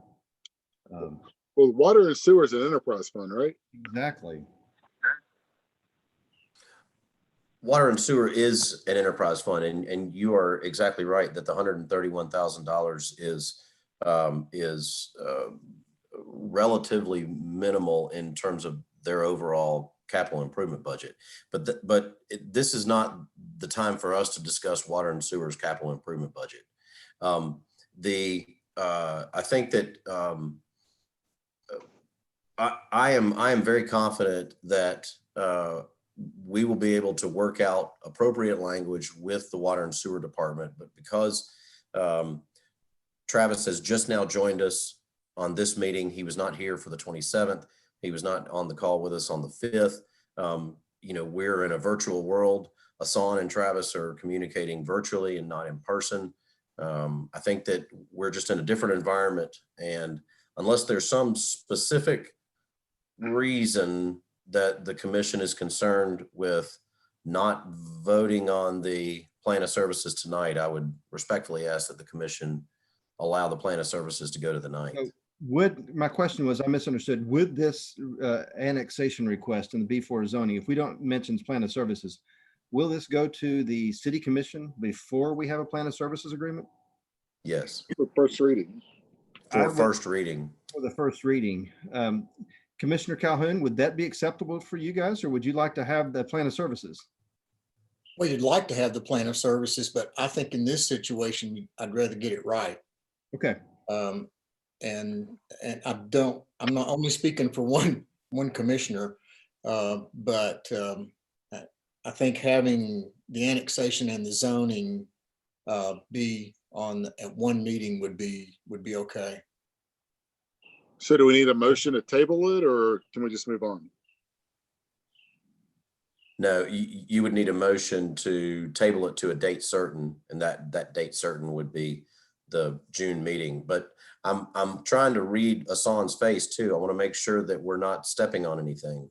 Hassan, I realize this is out of the norm, but out of the norm doesn't necessarily mean problematic. I want to be able to have time to be able to work some of this out with Tom. Yes, sir. I think maybe this is also an area where Sonny is online. She may be able to chime in here. As you indicated, generally or usually the three will go together. If we exclude the plan of services in the first reading, can we add it in the second reading to the same ordinance? I know there's some cities that do adoption of plan of services by standalone resolution. I'm looking here at TCA 651-102 that you have on your screen. Maybe that's an area that Sonny may want to look at it and provide us some information on. Just to avoid a situation where we go in with just the zoning and the resolution of first reading and then realize, oh, we actually needed plan of services, and then we have to go back and do a first reading again. You know, I think it's important that we get it up front. Another possibility is what goes from the Planning Commission to the City Commission is a recommendation. Is it the case that the Planning Commission the City Commission, of course, can always amend that plan of services. Planning Commission has already considered it. It has made a very specific recommendation. City, we can have a discussion with Water and Sewer Department staff, and they may say this particular wording is better, and we take that particular wording to the City Commission, and the recommendation will basically be, this is what Planning Commission has recommended. However, Water and Sewer Department feels that this other language would better accommodate their needs. City Commission can amend it to include that particular language at that time. So that's another possibility. In other words, Planning Commission can recommend it to the plan of services today with a specific language in it. And between now and the City Commission meeting, staff can still have that discussion with the Water and Sewer Department.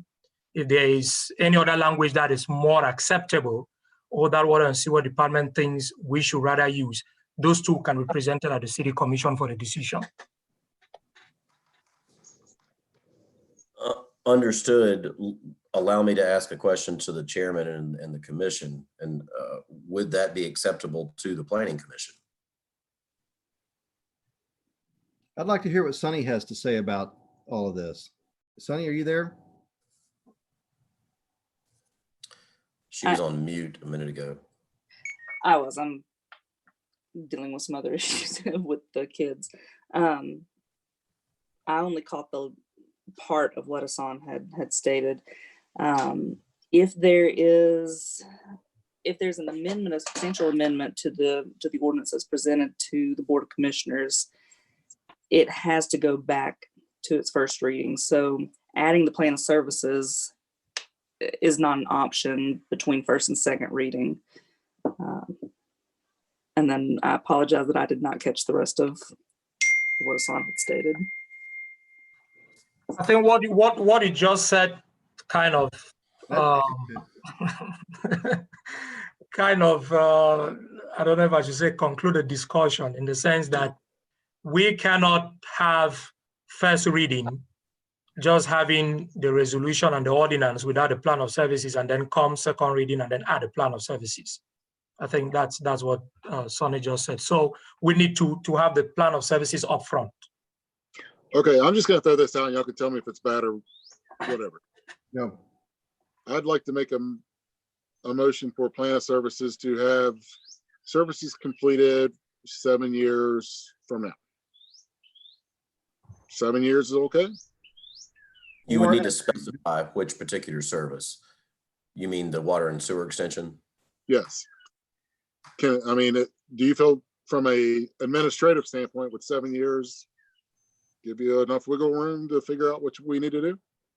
If that was me and that was my property, I would withdraw my request for annexation because I would never be able to sell it because I couldn't guarantee there'd be water. I'd like to have a trigger as a developer or owner of the property that I knew that if I requested it or in earnest began my construction, that I would actually get services. Okay, that makes sense. So I'm spitballing here. I don't know. Was that a motion or do we retract the motion? No, that was can I get some fill from anyone? I don't. That's my concern is that we're going to tell them, yeah, let's annex you and let's prove it before, but yeah, maybe we'll give you services. I think we have to say that the intent needs to be, we don't want to spend the money if nobody builds anything there. So I do know, like in our current master plan of services have to be implemented within 5 years. That's what it says. That's what we usually do. So there's no language based on certificate of occupation or anything like that. Where it usually says just something within 5 years. Or at the owner's request. We had that one annexation that came before us last time that we actually turned down, and that was how they worded that was actually how they worded it in the plan of services. Chairman, Travis, are you still on the phone? Yes, sir. I was continuing to have some conversation with Tom about that last part of the condition, and would it be acceptable to say to give X number of years, and obviously the commission can decide on that, or within X number of months of a formal request? And then is there a month time frame? Is there a 12, 36 month time frame, something like that, that if you were to receive a formal request from a future developer, that once you receive that formal request, you could then the time clock starts ticking for you, and could that accommodate your needs in terms of design and regulatory and all that within a X number of months? I think it would. If I'm not mistaken, the Boring Chapel annexation that came before the board last month was Hassan, you can chime in here. I believe it was within 5 years, or actually I think it may have just said within 18 months of the customer request. So I don't think that would be unrealistic. We just need to figure out the month, the time frame there, and that's something I'm not going to be able to provide you tonight if you decide to go that direction. From a policy perspective, if it sounds like that we're getting kind of a semi head nod that it sounds reasonable, but obviously you would need to get that confirmed. But if that is reasonable enough that the commission could vote, is it possible that it could be X number of years or 18 months within a formal request? And really, we haven't really had any issues in the past that I'm aware of in these situations. If you want to say within 5 years or earlier, if development warrants, I love that language. I can give you 2 thumbs up on that tonight. Yeah, I know. I know. We do not want to delay development whatsoever. And properties in the city limits, we make sure there is absolutely no delay in development if somebody's wanting to do something. But we work within limitations just like everybody else does. Does the developer not have to trigger a bond of some sort? No, not in a situation like this. Thank you. So the concern with as development warrants, it conflicts with the timing requirement. And so that's the little mouse wheel that we're stuck in. Okay, so you're saying you can't say 5 years or earlier, basically? It has to be, you have to specify a timeframe that's smaller than 5 years? Well, you could say 5 years, period. And then, but then the concern arises that Chairman Zions had. If you say 5 years, period, then that most likely is not going to be acceptable to the developer. Whereas if you have an either or, 5 years automatic or X number of months upon request, then you've got a definitive timing mechanism built in.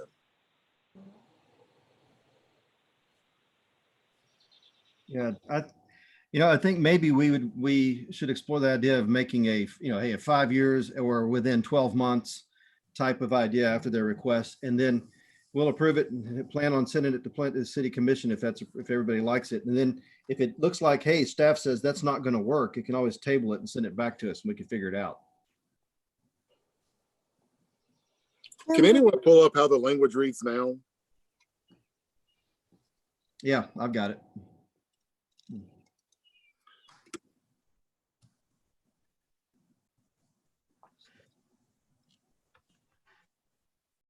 Does anybody else have it quicker than me? No, but I'll ask a question in the interim. Do we want to commit the city to a time frame as short as 5 years if, in the case that development doesn't occur? I mean, given the current situation right now with COVID-19 and city tax revenues are down and everything else, we're not really sure how quickly any development is going to proceed as we all come out of this. So why are we choosing to put a short time period that's going to lock the city into a commitment? Why not go back to something like we had discussed previously, put something like 20 years on it, but then put in the language that should the developer come with a proposal, certainly we're going to run the water and sewer. So we're not going to prevent development, but we're not going to lock the city into a commitment in the unforeseen circumstance that the expected development at that intersection just doesn't occur in the short term. Here's how the current language reads. Public water service will be extended within 5 years from the effective date of the annexation or before a development on the site obtains a certificate of occupancy, not when they obtain it, but before. And then it says, whichever is earlier, all other city policies pertaining to water services shall apply from the effective date of annexation. Sewer service reads the same way. Travis, is that, were you able to look at that or hear that? Yes, sir. And Preston, what do you not like about the current language? I think it's fine. Preston? We've lost Preston. I was trying to unmute. The question was centered around the timing of the extension versus the timing of the CO, and what water needs or both water and sewer needs might be needed in advance of the CO. CO is completion of the project. You're done. It's turnkey. Mm-hmm. And so unless Travis can provide some background, because he's on the conversation now, regarding a link to the CO, which is completion of the project. And if we've used that language before, prior to my arrival or any other, kind of conversation like this, can you enlighten me on how we link the water and sewer extension when the project is complete?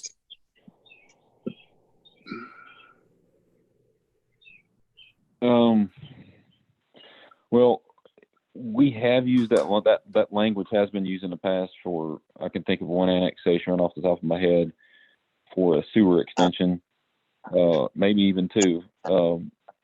And sewer is something that you can obviously use temporary facilities for during construction. And you can even use water, temporary water. It's not unusual for masonry to be installed with by hauling water with tanks and whatnot.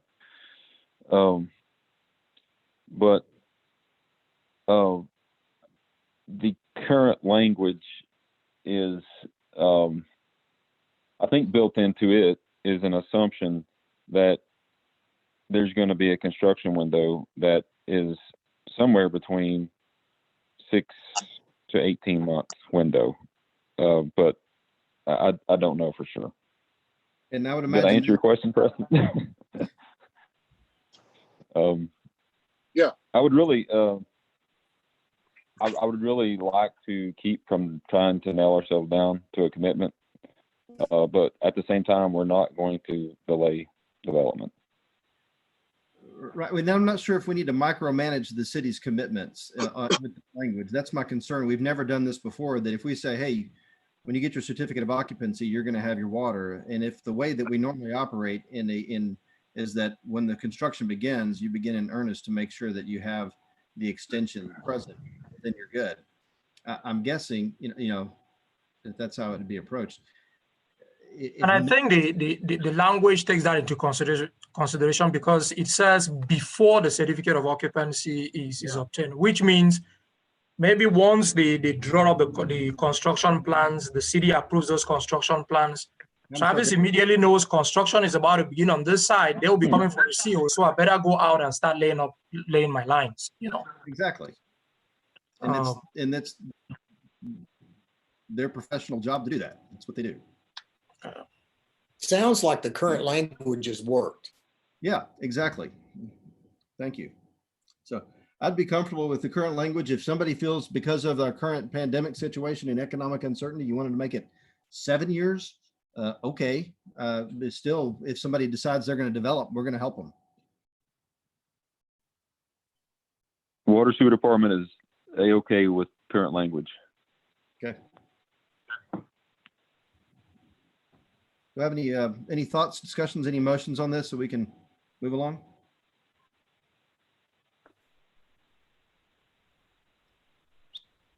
You gotta help me out, Jamie. We need your unmuted. Sorry. I'll make a motion to accept plan of services as written in TCA 6-51-102, section 4, as written.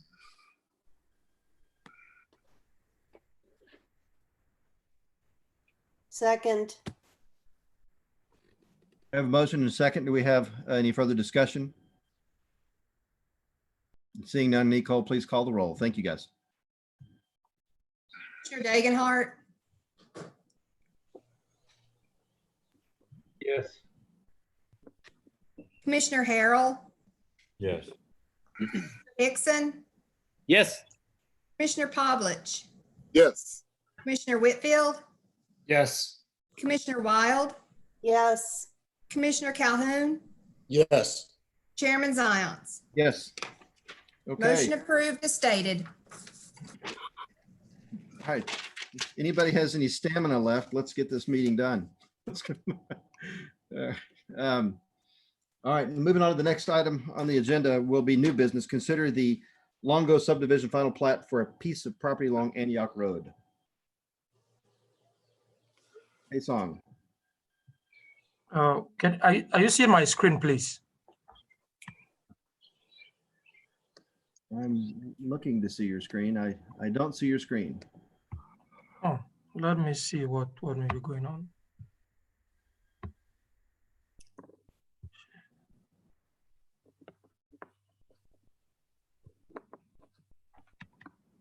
Okay.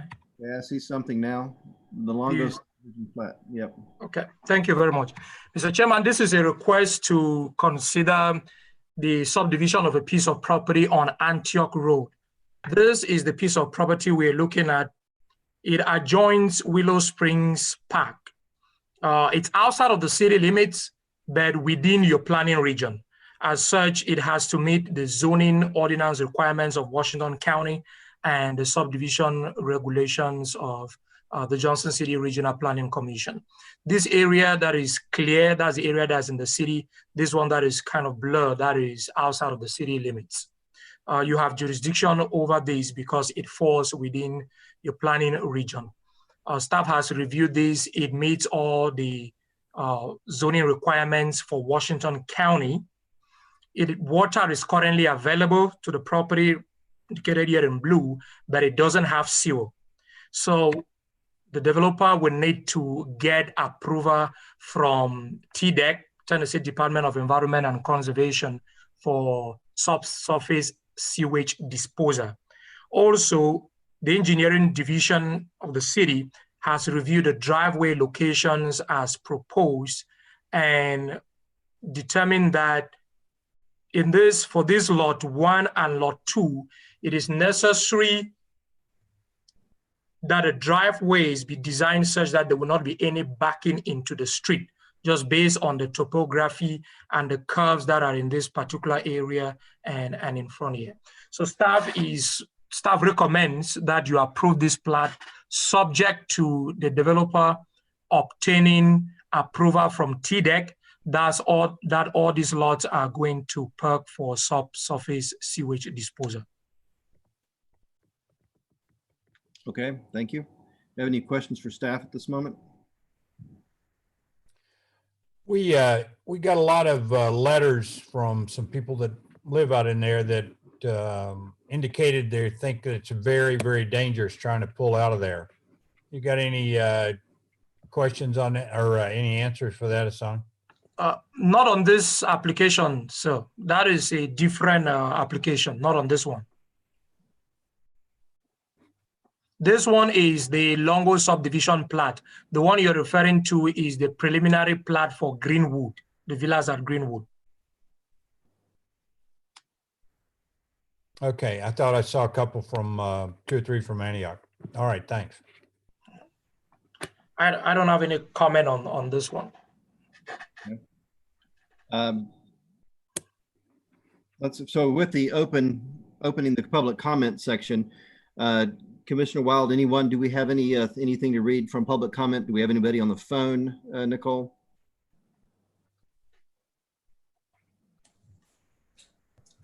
We do not have anyone on the phone. Okay. And nothing else to read from public comment. Okay. So then we'll close public comment and go on to further discussion, questions for staff on the board. I would move to approve. With the condition? With the condition stated. Okay. We have a movement for approval with the condition stated. Is there a second? Second. We have a second from Commissioner Dagenhart. Any further discussion? No, sir. I think Jamie was going to say something. Commissioner. I just have one question. This is not going to be hooked up to a sewer? Is that correct? Yes, sir. No, at this moment, it's not going to be hooked onto sewer. Maybe sometime in future, if there's a sewer line there, they may hook onto it. But right now, no. Thank you. Any further discussion? Okay, seeing none, we'll ask Nicole to go ahead and call the roll, please. Commissioner Dagenhart, Yes. Commissioner Harrell, Yes. Commissioner Hickson, Yes. Commissioner Pavlich, Yes. Commissioner Whitfield, Yes. Commissioner Wild, Yes. Commissioner Calhoun, Yes. Chairman Zions.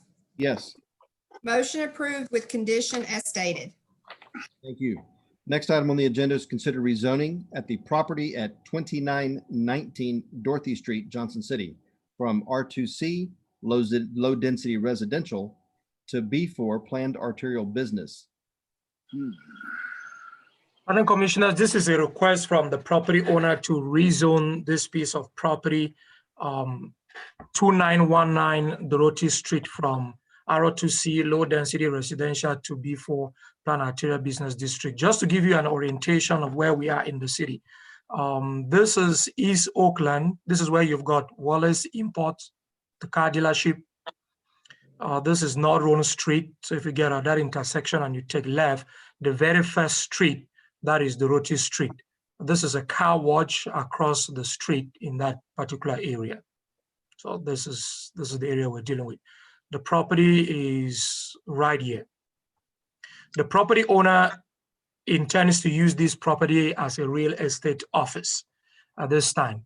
Historically, it's been commercial since it was annexed, brought into the city sometimes in the 1960s. All these years, it's been commercial.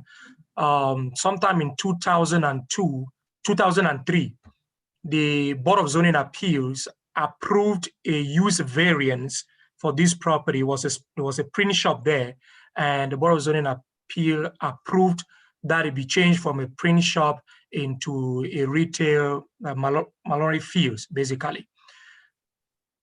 We received a request from the current property owner. There is interest there to change that to a real estate office. Under Tennessee law, the Board of Zoning Appeals does not have powers to grant use variances. So they couldn't go that route. The only way that can happen on this piece of property is that the property be rezoned. And that will forever clear up, all that problem we have and bring the property into conformity once and for all. The general area of the site is commercial. Across Dorothy Street, you've got all this commercial development. The northern section of the property, it's also commercial, but the southern section has got a single-family residential development. This line you have here, this is an 8 feet tall fence. It's actually a wood fence.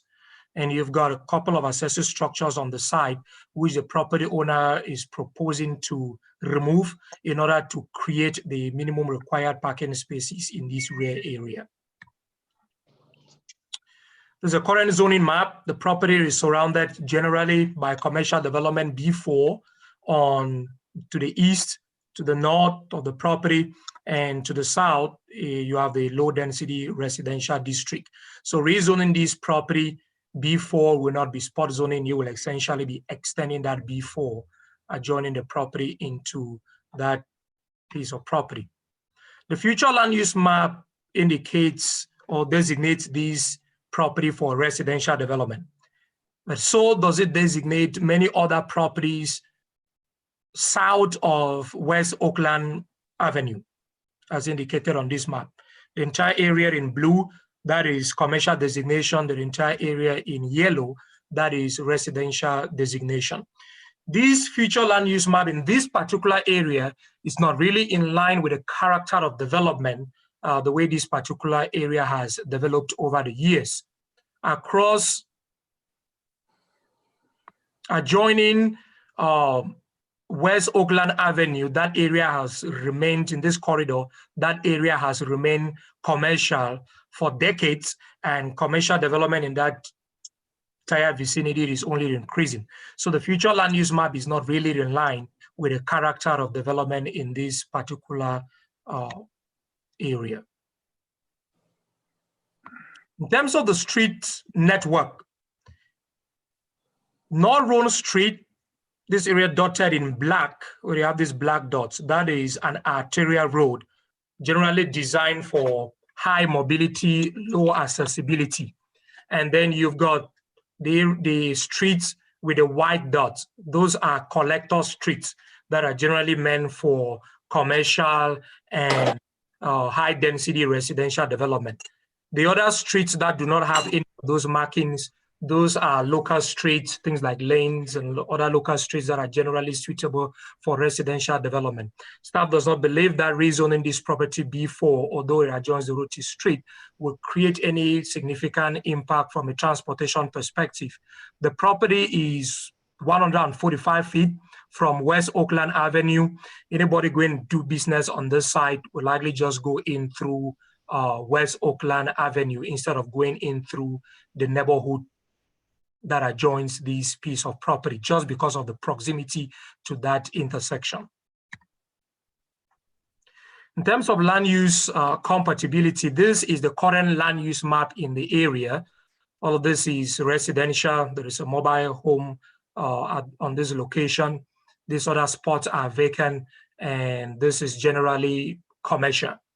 So the property has always been commercial. Rezoning this property to the B4 will not create any significant conflicts with the adjoining residential uses. The property is very small in size. There is no way you can have, for example, a Walmart or a hotel or some of the big commercial developments on this piece of property that would negatively impact this particular vicinity. This is the concept map, the concept plan that the developer has provided. As you see, he's taking away all those accessory structures at the back in order to provide the sufficient required minimum 12 parking spaces. There will be 3 in the front and the other 9 in the back. This wood fence, 8 feet tall, will be extended. It currently ends about this point. It will be extended further down to the property line to provide that buffer entirely in that rear area. Staff recommends that because this property adjoins the B4 zoning district, this will not be spot zoning.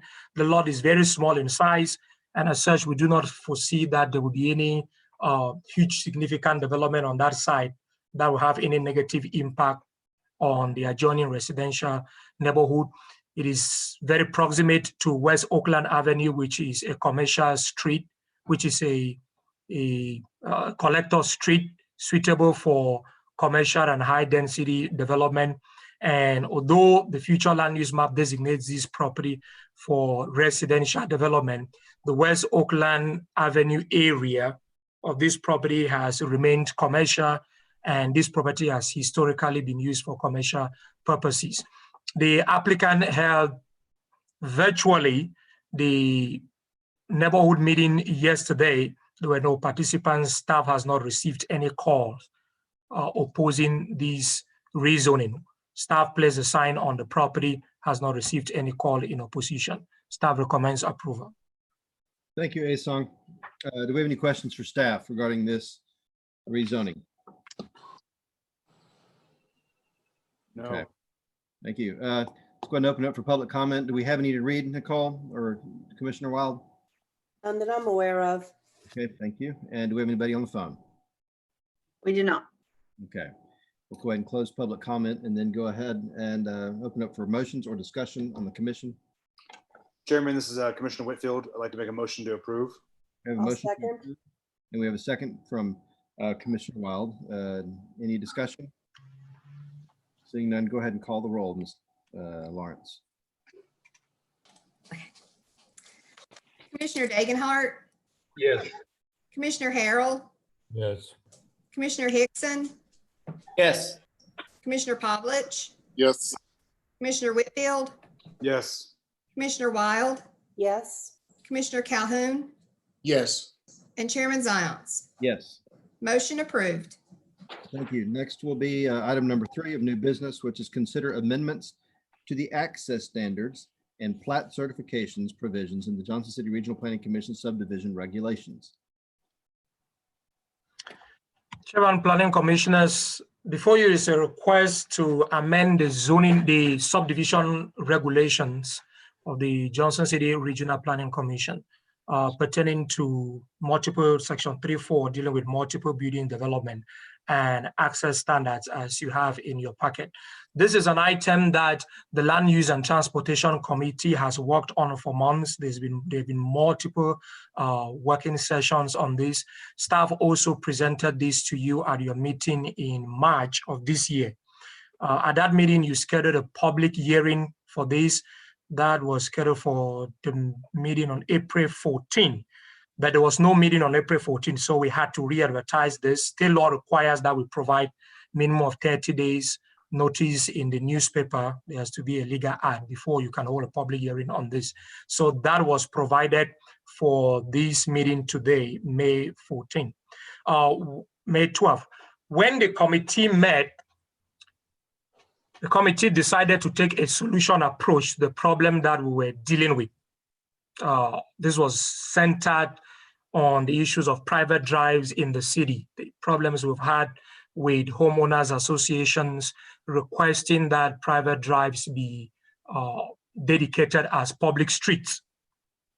And the Planning Commission decided it was time to take a close look at this, see if there are problems within our subregs, make changes as may be necessary to solve those particular issues. We identified the stakeholders that are involved in this particular issue. One of them was developers. The main issue that developers are dealing with is cost for construction of whether the public streets or private drives. The professional designers lack design standards in our subregs when it comes to the construction of private drives or these access easements. It was necessary to provide those construction standards.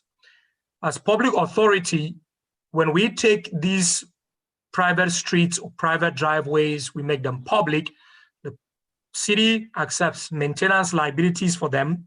Within our subdivision regulations at this moment, there is lack of regulatory clarity in very many sections on when these streets or easements, private drives are required, or they are not required at all, or they are not permitted.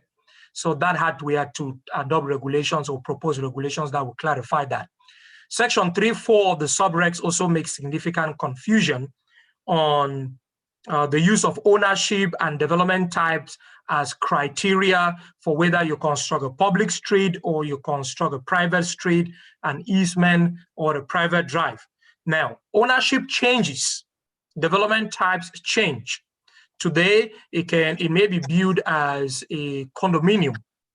Tomorrow, it's put out as a multi-family rental property. So all of that change, they're not static. The commission therefore proposed to change that and adopt a different approach. Instead of going with ownership and development type, let us better go with the scale of the development. We also took note that there were problems with disclosure for citizens. When they buy these properties, they don't know whether they are buying property that will be accessed through a private drive or a public street. So you've got that disclosure problem. They acquire these properties and then they get into maintenance problems. That's what forces them to come to the city requesting that we take them over as public street. When homeowners association collapse, there is no maintenance of these private drives. They become blighted. They affect the character of the neighborhood. These private ways are not being named, and as such, we have got wayfinding problems. Pontiana Place was an example of a situation that 911 had to deal with in the past. So the committee basically decided that whatever regulations we write should address all these issues. Let's take a solution-oriented approach, basically. With respect to the element of cost, the committee decided that the regulations that are proposed in front of you should take a scale approach that will provide an opportunity for developers to be able to make a return on investment. And with this, section 4-1.3.1 basically provides that if a developer is building no more than 9 units or creating no more than 9 lots, then you can do a private drive. Beyond that, you have to build a public street, irrespective of the type of development, irrespective of the ownership. And we kind of tested this with two projects that were proposed in the city as a threshold, and it worked. Design standards have now been provided for private streets, private drive, shared access easement, cross-access easements. Those have now been provided in the subregs as proposed before you. With respect to signage, you now have the requirement that before the plat is recorded, a sign will have to be put up on the property indicating that this is a private drive, there will be no public maintenance. So private street, private easement, there will be no public maintenance. Anybody going to buy the property, you will see that sign at the entrance to the access way. In terms of addressing the issues of maintenance, possible collapse of the homeowner association, and how that affects the neighborhood with situations of blight, the proposed regulations now have the standard for a private drive. That is basically the same as that for a local street, except that you only have a sidewalk on one side. The developer will have to create 10-feet area on the other side of the street, which if the homeowner association requests in future that that be dedicated as a public street, then all they will really have to do will be to put a 5-feet sidewalk within that already graded 10-feet area. That will be significantly low cost stuff that the homeowner association can do compared to the repairs they have to do with most of the ones that are already existing in the city at this time. The right of way will also be 40 feet, which means that if you have a request in future to dedicate that as a public street, we will not have any problems with setbacks or requests for additional right-of-way dedication. All private drives with more than 3 parcels will have to be named. That is currently a regulation already with 911 and the post office. That has been included in their guidelines. So if any private drive is proposed that involves more than 3 lots, a name will have to be provided for it, in order that we don't have any issues with wayfinding. Other shared private access easements, they don't need to be named. Those are basically just driveways. In terms of handling the problems that the city face with this, because these will be designed, the pavement schedule will be the same as you have for the local street, the public will not face any maintenance liabilities. It would just be the same as we currently have for local streets in the city. On regulatory clarity, we're repealing section 3-4 of the current subregs that has all that language that lacks clarity. And instead of going with ownership and development type, we're going with development scale. And lastly, on subdivision plats, we have these different certification notes.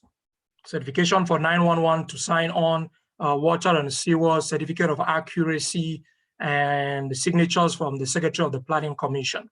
This doesn't change what we currently have. In our subregs, however, we do not have these blocks. This language is not included in our subdivision regulations. It has to be included. It is mentioned in the subregs that these certifications will have to be on the plat, but the certifications are not in the plat. So all we're doing is adding those certifications into the subregs so you have full disclosure. It doesn't look like, at no point will any designer or surveyor or property owner feel like staff is just making this up as they go. No, this will be clearly included in the subreg with full transparency. Staff recommends approval, and there is a required public hearing on this. Thank you very much, Aisong. The committee that worked on this worked very hard, and it's taken a while. And I want to thank them for their work on it. Does anybody on the committee wish to speak in regards to this work? I'll just I'd like to just say Assistant and the staff worked diligently, professionally, and came up with some great recommendations that I think will help streamline construction and ease for developers in knowing what is in front of them when they make their plans. So thank you. Thank you. And with that, I'll make a motion to accept. All right, we have to have a public committee hearing, I heard. Yes, sir, there's a required public hearing. You must open up public hearing. I'm trying. To comment for or against these amendments? I am not, do we have anything to read, Nicole, or does anybody receive any comment? No, okay. Nothing on the phone? No, sir. Okay. Thank you very much for having that available for us to see, to call in, to speak live. With that understanding, we will go ahead and close public comment and open up for motions. I heard, Jamie, you might have a motion. Second. Is that a motion to approve from Jamie Pavlich and a second from Commissioner Dagenhart, correct? Correct. Okay. Any further discussion? Hearing none, we'll go ahead and call the roll. Commissioner Dagenhart, Yes. Commissioner Harrell, Yes. Commissioner Hickson, Yes. Commissioner Pavlich, Yes. Commissioner Whitfield, Yes. Commissioner Wild, Yes. Commissioner Calhoun, Yes. Chairman Zayance. Yes, thank you. Motion approved. Last item of, next item, not last, but next item of new business will be to consider amendments relating to non-conformity provisions and animal hospitals, veterinary clinics in the Johnson City zoning ordinance. Song. Chairman, Planning Commissioners, before you is a staff-initiated amendment to the zoning ordinance, basically dealing with the non-conformity provisions. I think that's Article 3, and the addition of animal hospitals and veterinary clinics to certain sections of our zoning code, basically the B3, B4, and the I1 zoning districts. They just a highlight on what these amendments are all about. Basically, we just are making an addition on the section on definitions for clarity. You know, for example, when we talk of non-conforming lots, what are they? We are adding those definitions in the code.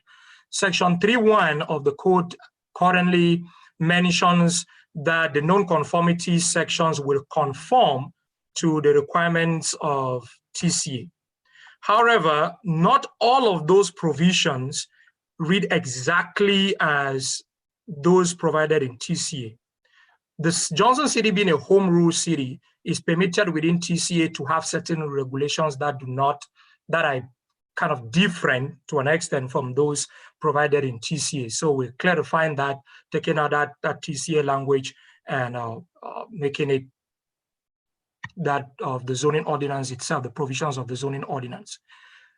We've also had significant confusion between non-conforming uses and structures and illegal uses and structures. You know, you have situations where citizens do not obtain permits, or they construct something that is just outright illegal, and they construe that to be a non-conforming structure or a non-conforming use.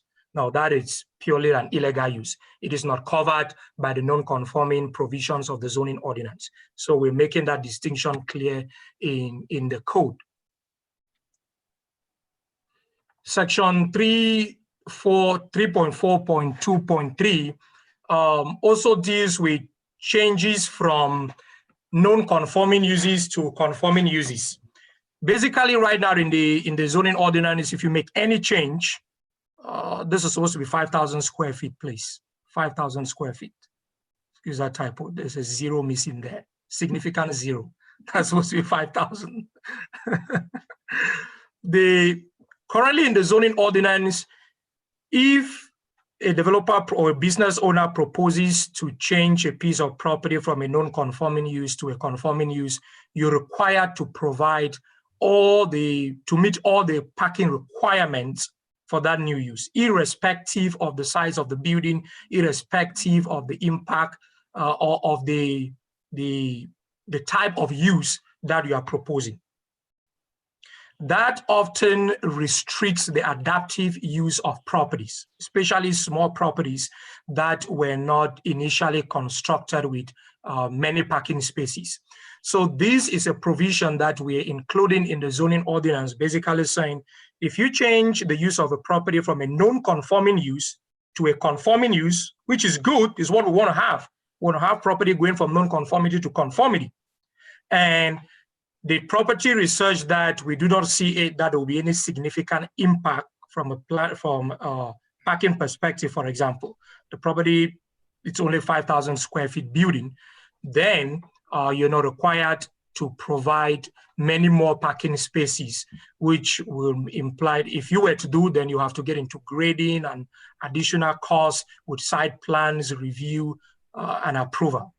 So this is intended to encourage adaptive reuse and reduce blight in the community.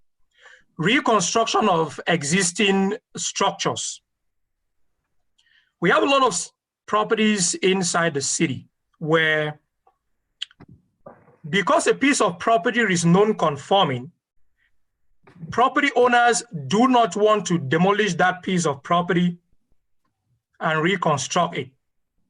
They don't want to make any improvements to it, because once they demolish it, they cannot re-establish that use on that site.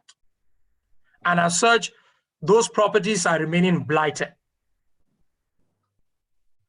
So we are making this provision in the code intending to eliminate blight, promote structural conformity with the zoning requirements, foster reinvestments in land development in order to grow the local economy and improve community aesthetics.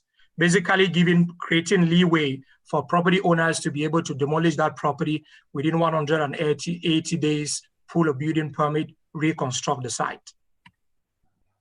And lastly, we're proposing a repeal of section 3.7.4.3 of the zoning ordinance that gives the Board of Zoning Appeals powers to grant use variances to pieces of property. That's a violation of state law. BZA does not have those powers. So that is being repealed. And lastly, animal hospitals are currently only permitted, and veterinary clinics only permitted in the A1 agricultural zoning district. But we have them already in the city, in the B3, in the B4 zoning districts. Looking at the intent of these districts, staff believes that they should be permitted as uses by right in those particular areas. So this amendment will basically bring existing ones into conformity with the code and provide opportunities for any other animal hospitals. We currently have an application for one that's proposing to be constructed in Gray. That property is currently zone B5. By permitting that it be built, they be located in the B4 zoning district, they will also be automatically permitted in the B5 zoning district. Staff recommends approval. Thank you, Asong. Okay, we appreciate the work on this this legislation or change to our ordinance. Do we have any further comment or questions to staff regarding it?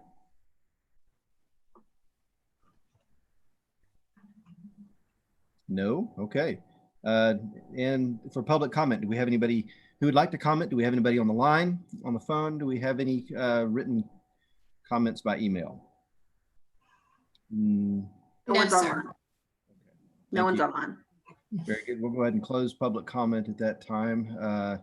And we'll go ahead and ask for motions or discussion on the commission at this point. Were there any commissioners? I'd like to move that we accept the amendment ordinances as read.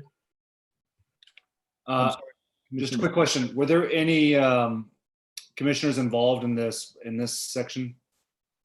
Yes, sir. I sent out the draft to the policy committee, legislative and policy committee, and I received comments from Commissioner Bob, and those were used to revise the text.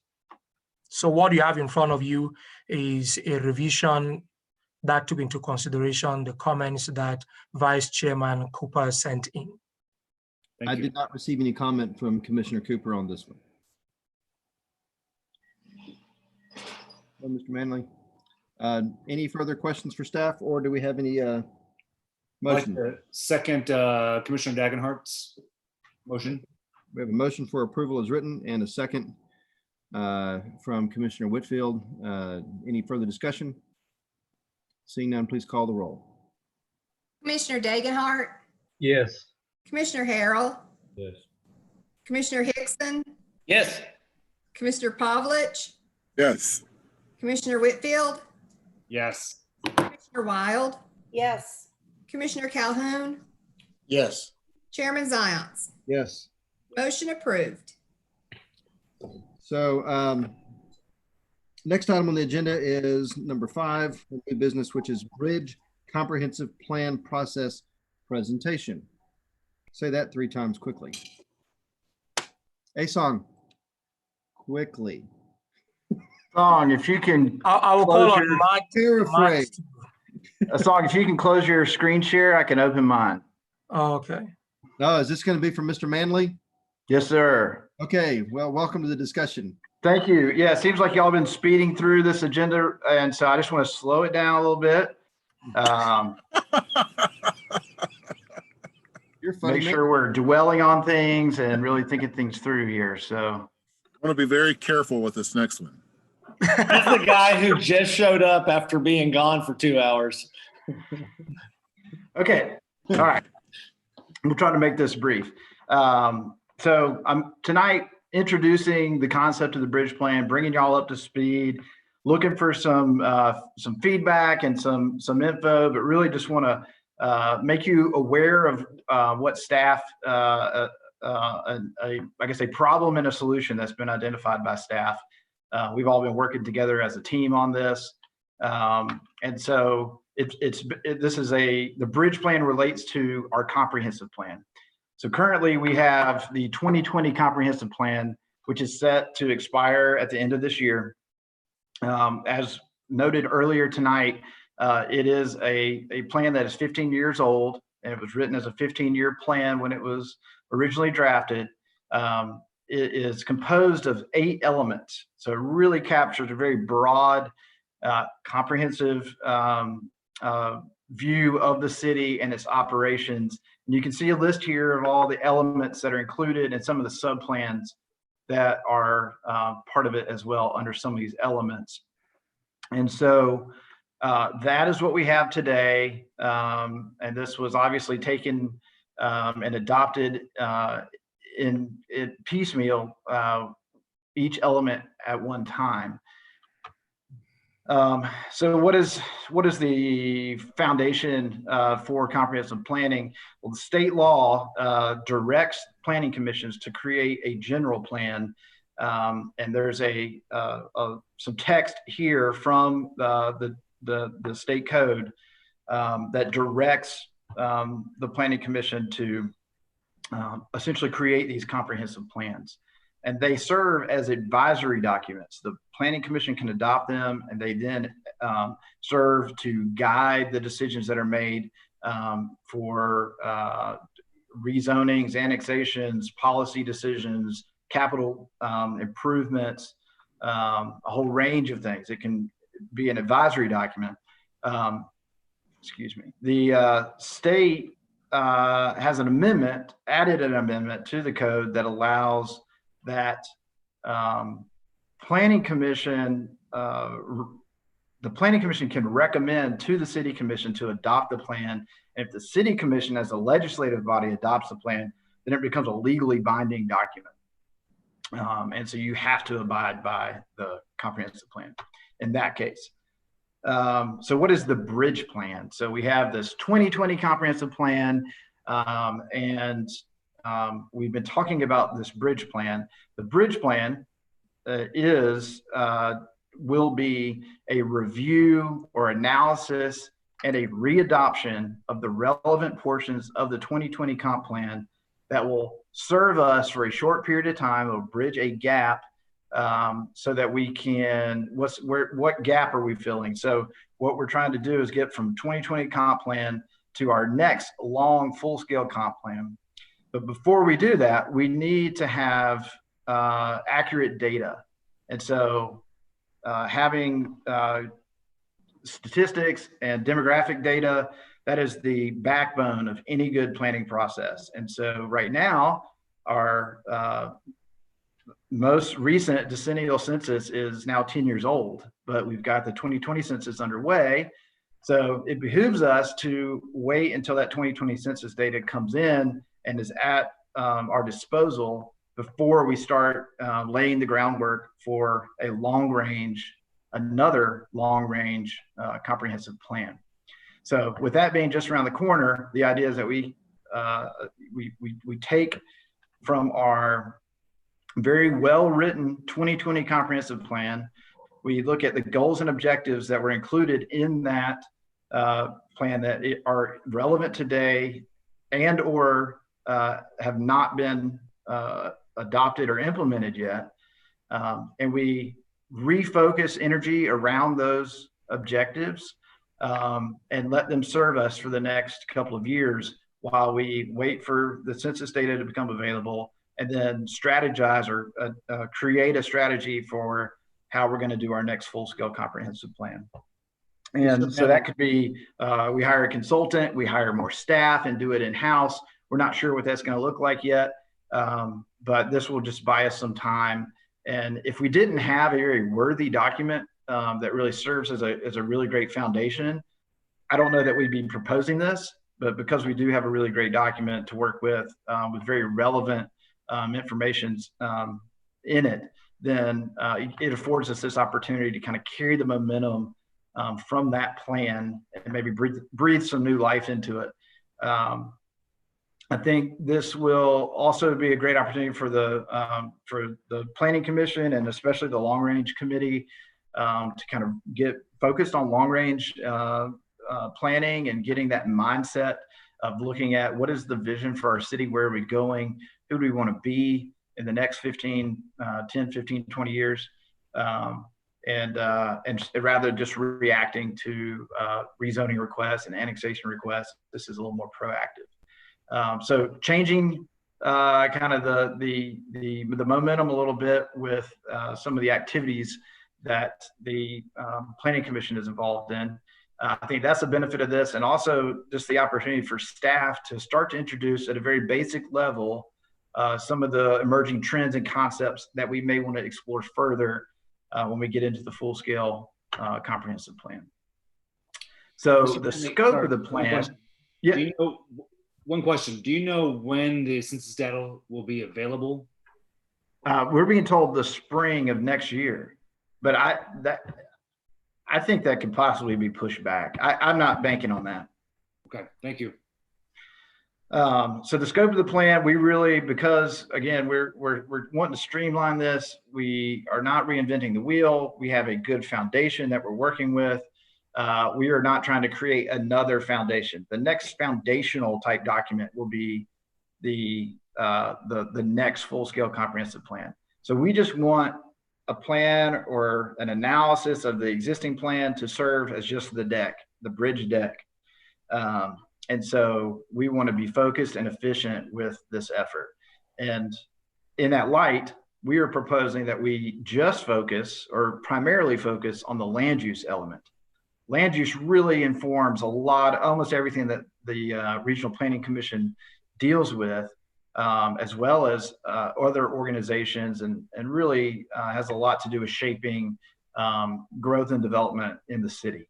And so by focusing on land use element, we're focusing on some of those key principles that are most important to our work. And especially when it comes to rezonings and annexations and looking at opportunities for infill development and guiding some of our zoning code amendments, the land use element will very much inform that. Where some of these other elements do relate to land use, then you have this kind of convergence or overlap. And we'll definitely have an opportunity there to kind of bring in some of those other elements where they overlap with land use. And so we will be talking about housing. We will be talking some about transportation and urban growth, and potentially on capital projects as well that have impacted or relate to land use. And then again, we're going to try and introduce some new concepts. This paragraph I thought was really good. It's taken from the 2020 comp plan. It's just a summary of what the land use element is. So if we're going to focus on that, here's kind of an explanation of what it is we're focusing on. So the land use element provides an innovative approach in the creation of a more efficient, livable, and higher quality community. In this regard, the element serves as a decision-making tool for public officials, residents, and the community as a whole. The element provides direction for annexations and rezoning requests. The primary expectations of the element include, but are not limited to, provide for balanced community development, encourage quality development, provide for the optimum use of the land, achieve efficient, orderly, and compact development patterns, and encourage a quality environment. So that's a good summary of some of the goals and objectives, or what some of the goals and objectives will look like or revolve around when we get into the details. Some of the themes that we've talked about as staff that we'd like to kind of introduce as part of this effort include race and diversity, and kind of anticipating some of the changes that may be coming when we get the new census data, looking at work preference, especially with the impact that the coronavirus has had. We are we want to be on the front end of this discussion of that's the new normal, right? So we also want to talk about aging. That's been a major topic for over a decade now, with the baby boomer generation coming into the senior citizen age, and then just the growing number of folks that are in an older age class. Public health has been another dominant issue that's really starting to reemerge in the planning field. Initially, you were kind of brought forth due to the obesity epidemic, but now obviously with pandemic as well, there's a further discussion to be had at how we can serve the public with the angle of public health. And then looking at where the interface between the public and private realms, and looking at building complete streets that serve all users, that are not just singly for motorists, but also accommodate pedestrians and cyclists, and how that relates to the form of the built environment, and looking at potential form-based code opportunities. So our process for getting moved forward with the bridge plan is really kind of just begun with staff reviewing the elements, and we're looking at the goals and objectives that are still relevant today or have yet to be implemented, and compile that list, and then look at them to determine, is it still relevant? Does it need tweaking? Is it still intact as it is, that could just be put in to this new bridge plan, or is it just not relevant anymore? Has it already been completed? And we would leave those out. And so reviewing all that information, compiling all that information, looking at where there's overlap between land use and some of the other elements, and then bringing that information forward to the Long Range Planning Committee, and really engaging with that group to make some of those decisions, and look at modifications and finalize the list. And then engaging with stakeholders, potentially focus groups, and definitely the general public at different points in the process. So again, we're getting their feedback, even though there was, really good, exhaustive public engagement that was done when this plan was originally written. We're not looking to make major shifts in policy. Again, we don't have this effort will not include the full scale research with data gathering and public input to be able to make wholesale changes in policy. So again, we're just evaluating and analyzing an existing plan and pushing it forward to guide us for a couple more years. So the timeline, and I say a couple more years, that we had a good conversation at the committee level today. And so I've put Bridge Plan 2021 through 2022.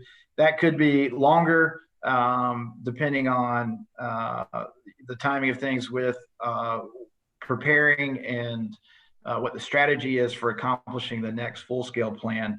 But in general terms, we're looking at wrapping up our 2020 plan as it sunsets, and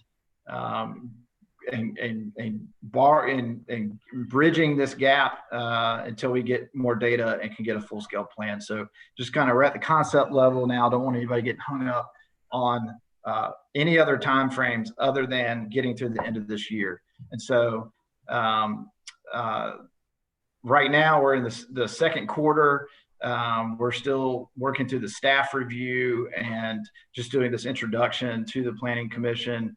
And then as we get into the summer months, we'll be looking at doing a presentation of our findings, having some dialogue about what modifications and where are we today as a city and where we want to be in the near term, and how might we tweak our comp plan or some of the goals and objectives from the 2020 comp plan to fit that. We'll begin to engage the public, and we'll compile a first draft by the end of summer. And then as we go into the fall, we'll be looking at reviewing that draft and getting feedback from multiple sources, making final edits, and then moving forward with adoption. So that's the goal, to get us from now to the end of the year. This will be a major focus for staff, and a very high priority. We don't have much more time to play with, so we'll be getting this done. That's it for me. Glad to answer questions, or would love to hear your feedback, and kind of see how much interest there is. The Long Range Planning Committee, all the folks, plus Dr. Wild, kind of agreed that they had a high level of interest in this and were willing to serve as the Bridge Plan Committee, to kind of work hand in hand with staff on this effort from now through adoption, which we really need that commitment from a consistent group of folks who are going to be committed to this effort. And so it sounds like we've got that, but we also didn't, we're not trying to make decisions at the committee level. We want to bring that up as essentially as a proposal, that those 4 folks, Commissioner Dagenhart, where is everybody here? I'm on the list up. We've got Commissioner Hickson and Commissioner Pavlich, who I was going to try and get this wrapped up before it got dark on Commissioner Pavlich, but I have light. I'm good. So those are the folks that have kind of committed to this effort. We just want to, it'd be great if the full commission could endorse that. And we also had Commissioner Dagenhart and Commissioner Pavlich agree to kind of co-chair and work directly with me as the project manager for this effort. So any thoughts, opinions, or questions? Glad to tackle those. I just have one statement if I can. Am I on? I changed. Yes. Y'all hear me? Okay. Yep. Even though it's only a 4-person committee, I invite all commissioners to approach any of the members that are serving on the committee to give us your insight, and we'll pass it along. It takes a village sometimes, and I think we're all qualified and all have good ideas. So please don't think that this is just a 4-person committee. We'll just coordinate your ideas and thoughts and concerns. Appreciate it. That's a great point. And I can, earlier this evening, I shared some links to our website where we have the 2020 comp plan summary, as well as all the elements, or most of the elements, including the land use element. And I can get those links out. So if anybody's interested in kind of thumbing through the land use element and saying, oh yeah, they need to hone in on this, or whatever it is, any kind of feedback from that you want to pass along, as Commissioner Pavlich said, please do so. And then, I assume that this is open to other commissioners. So if Pavlich and Dagenhart and Wild, if you guys would need some extra help, I'm always happy to jump in if I can and help out. Yeah, we had talked about, as far as the committee, keeping it around 4 is a manageable number. But I also, we don't want to get to 6, because then we would have quorum. And we want to avoid that. But if there's somebody who's very, just dying to get involved in this and really is interested in this and wants to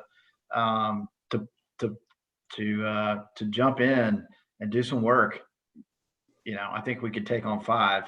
If Preston gets a lot of heartburn about that, then I'll defer to him. But if somebody's really dying to be involved, then let us know. Great. You can certainly share the committee's work with everyone, and everybody could actually give feedback directly to you. And certainly we'll have full commission reports and updates built into the process. I had Ben, if we need to have a conversation offline, we can. Ben. Yeah, thank you. Super. I had a question under new concepts. The very first new concept you had was race and diversity.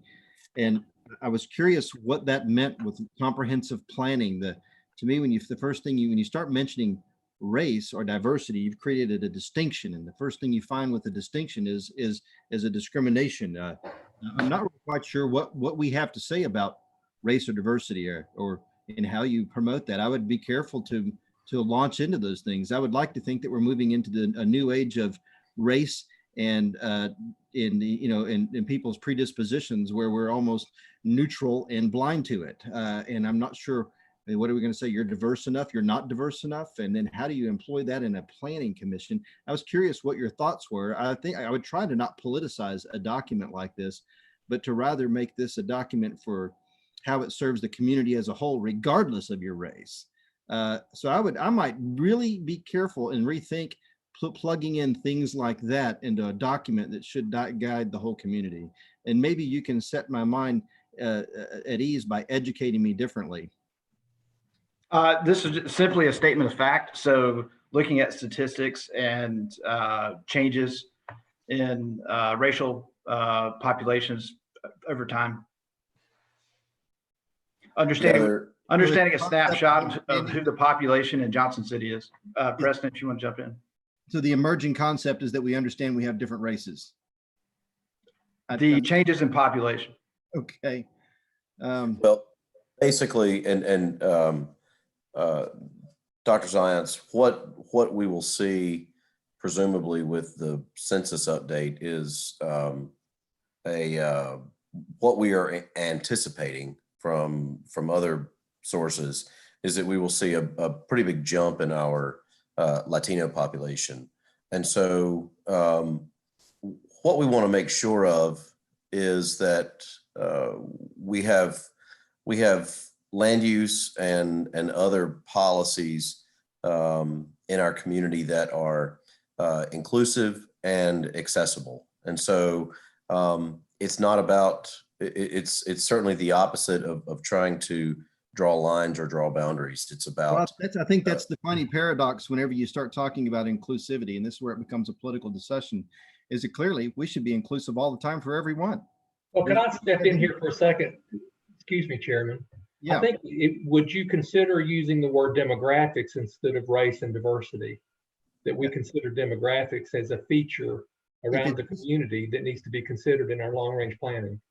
Should be just a descriptive term, but I'm not sure if it should be a driver.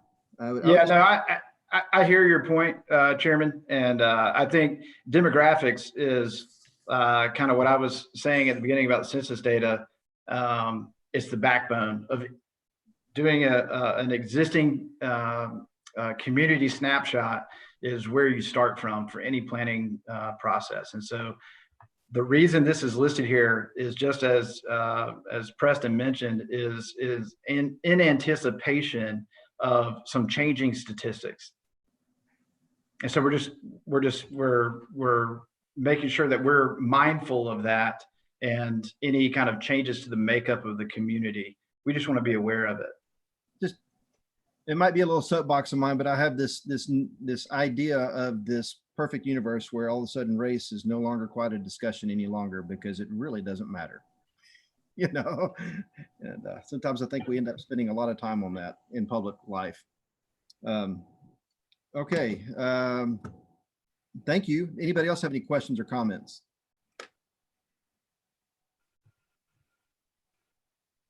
Nope. That was the presentation. We appreciate that. The presentation itself is a lot of work, and there's a lot of work ahead.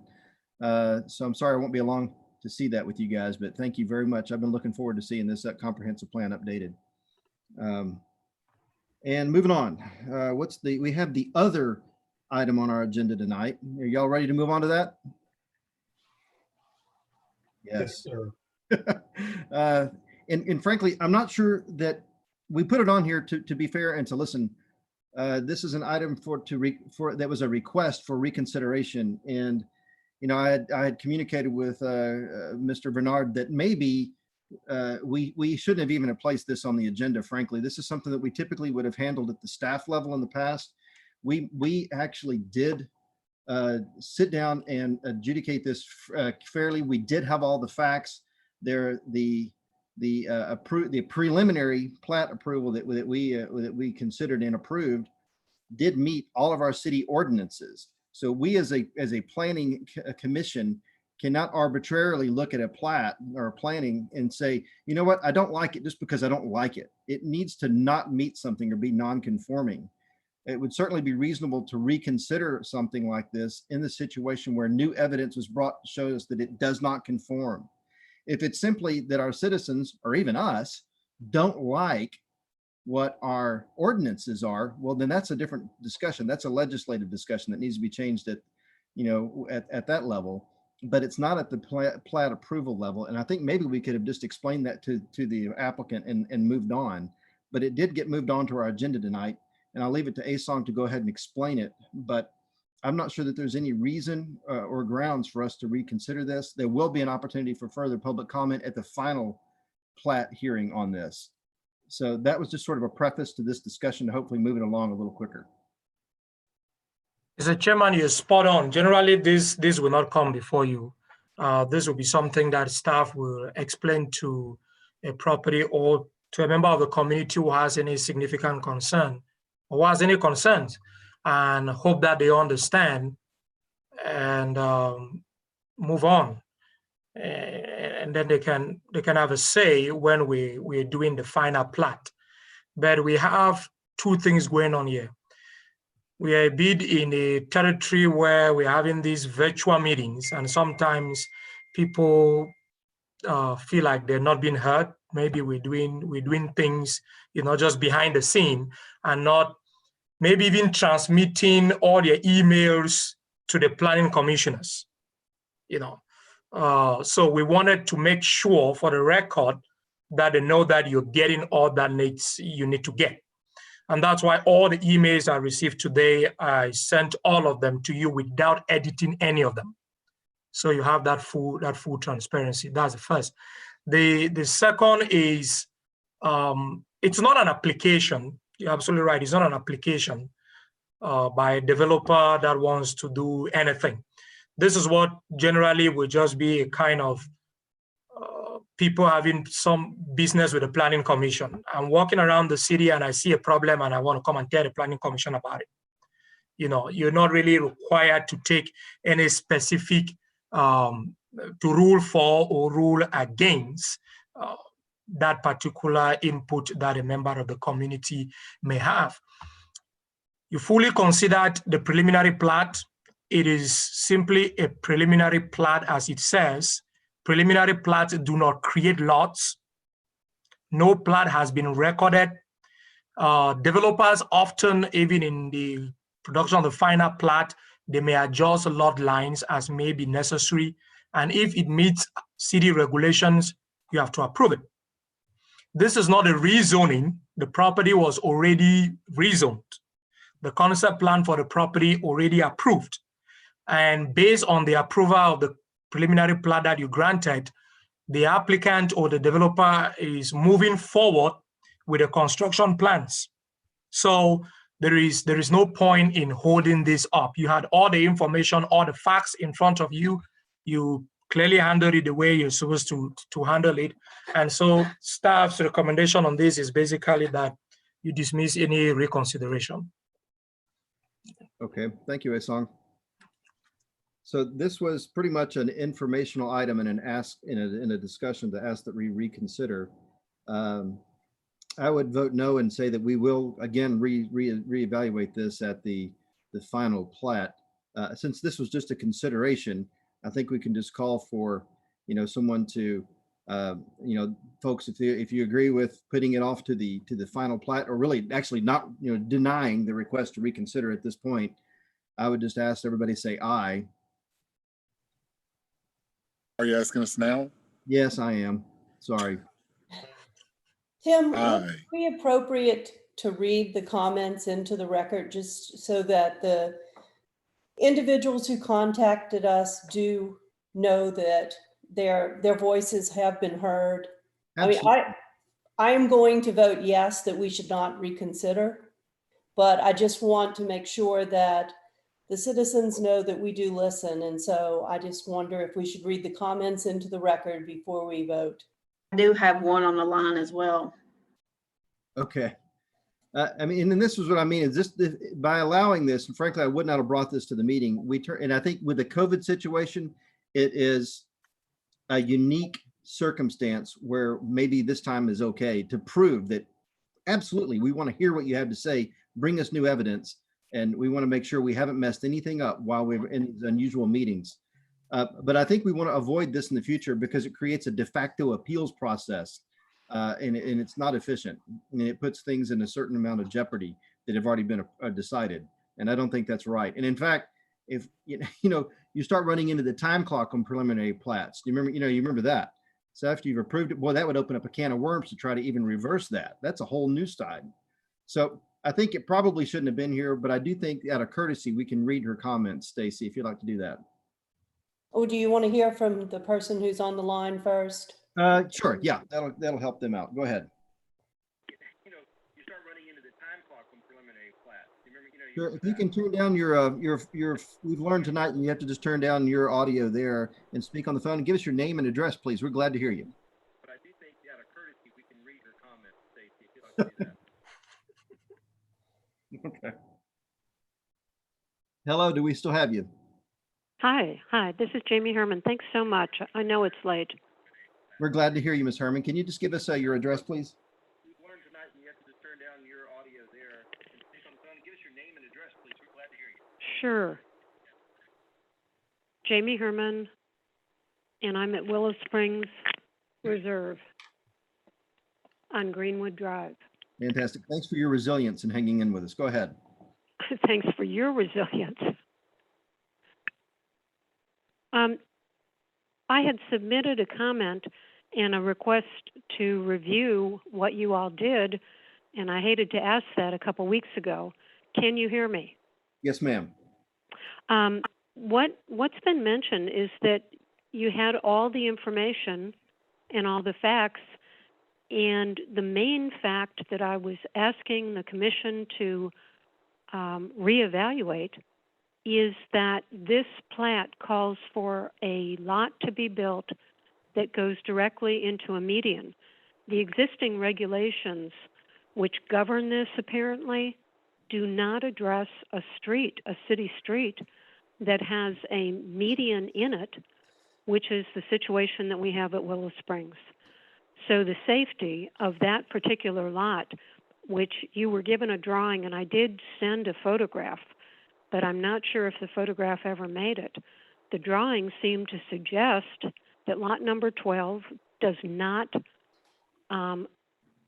go directly into the median, and every part of lot number 12, except for the far left part of it, does go directly into the median. Okay, thank you for that comment. If you'll hold on just for a moment, please. Mr. Cantrell spoke to this for us at the last meeting, and he has sat by all night ready to comment. Thank you for waiting. Well, it's usually a better meeting if I don't have to speak. You got the correct information at the last meeting. Our subdivision regulations will allow medians and subdivisions throughout the subdivision, not just at the entrance to a subdivision. This median at the entrance is mainly there to have a sign for the subdivision installed in it as a nice, pleasing thing for people to see as they enter the subdivision. When we reviewed the first few plans, the concept plan for rezoning, and then later the first rendition of this preliminary plat, we told the developer we could not approve a plan that had the lot restricted to right in, right out only, where you could only go right and in and right out. So he adjusted the plan to give just enough room for a driveway to be placed on the northern edge of the property.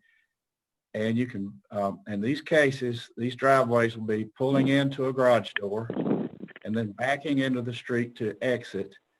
And that gives room to back out of your driveway. If you're going to Greenwood Drive, you'll be able to back past the end of the median and then pull forward. That satisfied our requirements. We signed off recommending approval of the plat based on that change. I was probably not this wordy the last time, but I gave you that information. Sangay also shared a diagram that he had made that showed the distance from the end of the median to that northern property corner, which reflects what I've been talking about. That was also presented to you. We got confused on the distance that a driveway has to be away from the side street at the intersection. I think the distance of 40 feet was used, and I even agreed to that. However, I've looked back at the regulations since then, and we can allow a driveway to be within, for residential purposes, to be within 25 feet of the cross street. Because of the median and the location of the driveway to be past the end of the median, it's going to be more than 98 feet from the edge of the deceleration lane that this subdivision has as you pull in off of Greenwood Drive. That more than meets our minimum standard.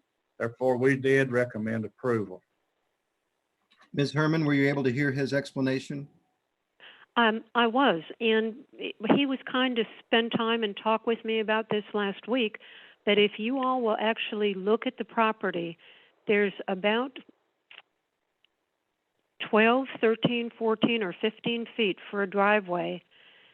And I believe that somebody else here has sent you all a letter. She's done diagrams and measurements. Anybody backing out is not going to be able to clear that median. Now, end of my comment. Thanks. Thank you very much. Okay, we appreciate you coming tonight. So Alan, apparently you are still very comfortable with what we had approved before, and there is room for backing out or what needs to be done there. Yes, the entrance to the subdivision is almost 2 lanes wide, and that's because of the need for a fire engine to turn in and not hit that sign. So when we approved the subdivision entrance originally, you have nearly a 22-foot wide approach that you're going to back out into, and you will miss the end of the median. Okay, thank you very much. We have 2 more on the line, by the way. What? We have 2 more on the line.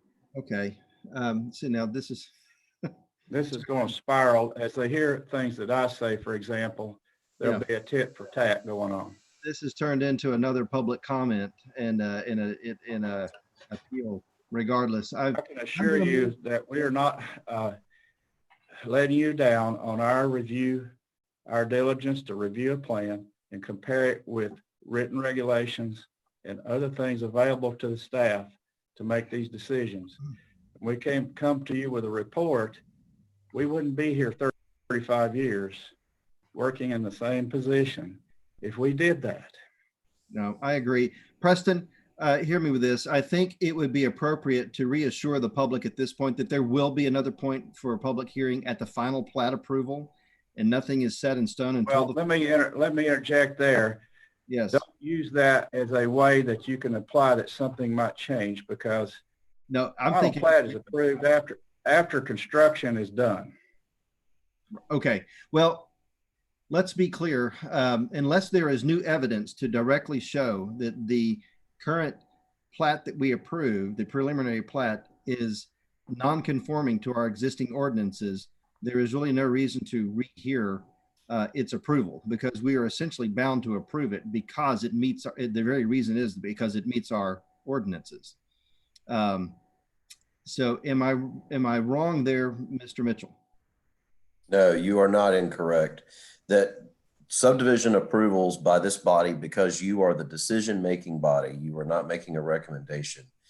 Because you are the decision-making body, technically this is a what's called a quasi-judicial approval, meaning that it is not opinion-based. It's not like your conversation you had on the annexation or conversation you have on a rezoning where you can talk about this, that, and the other in policies and the color of the sky. It is subdivision approvals are fact-based and data-based, and and the burden is on staff to show whether or not the request, well, technically the burden's on the applicant to meet the standards, but then it's up to staff to show whether or not the standards have been adequately met. And if staff testifies to the fact that the standards have been met, then the board has an obligation to approve it. Okay. And If you don't mind, what I'm going to recommend that we do is this, and that is that currently we understand that the community, some people have concerns about it, but that what our standard is going to be that we'd have to see some evidence to show that the current plat is non-conforming to the ordinances. I would recommend that the community bring that information to the planning professionals in the department and let them review that evidence to see if there's anything in that that would cause us to reconsider at that point, and that we put that at that level. We've clearly made sure that we are listening to the community. We are not ignoring that in this COVID time, but we are going to redirect them so that we don't have a de facto appeals process right now. I'm not sure if that's the appropriate use of our time. Let's redirect the community to staff to bring any particular evidences that this does not meet our ordinances to their attention and have a discussion there before we reconsider it. That's what I'm going to recommend to the Planning Commission. Preston, did you have anything more to say with that? No, actually, you finished my sentence. I was going to recommend that any further conversation on this be at the staff level. In fact, anyone bringing information to Mr. Vennard, that information is going to need to be run through the city attorney. You're making the right point to say that it is inappropriate for this body to be forced to reconsider a decision where they are the final decision maker and they have followed due process. And so there is a process for appeal, and the appeal process is to the court system. We understand that this is easier by doing it this way, but this is not appropriate. And so any additional information would need to be given to Mr. Vennard, and then Mr. Vennard would have to run that through the city attorney. I agree. I think that all in favor on the commission for dismissing this at this time, as far as this reconsideration in this format, say aye. Aye. Opposed? Okay, I don't hear any opposed. Thank you very much. So thank you everybody for sitting in there tonight to really carefully consider items. I know it was a lot, maybe we could have done it quicker, but I don't think that's our objective. Our objective is to do it carefully. And I really appreciate everybody hanging in there and giving their opinion. That does, I think, close out our agenda to the night. Is there any other commission subcommittee reports that we need, Preston? Not that I'm aware of, unless Hassan says otherwise. The Land Use and Transportation Committee, we have got stuff coming your way, so get ready to be hit by the bus. Another one. Okay. All right. All in favor of adjourning? Aye. All right. Aye. Good night, everybody. Thank you.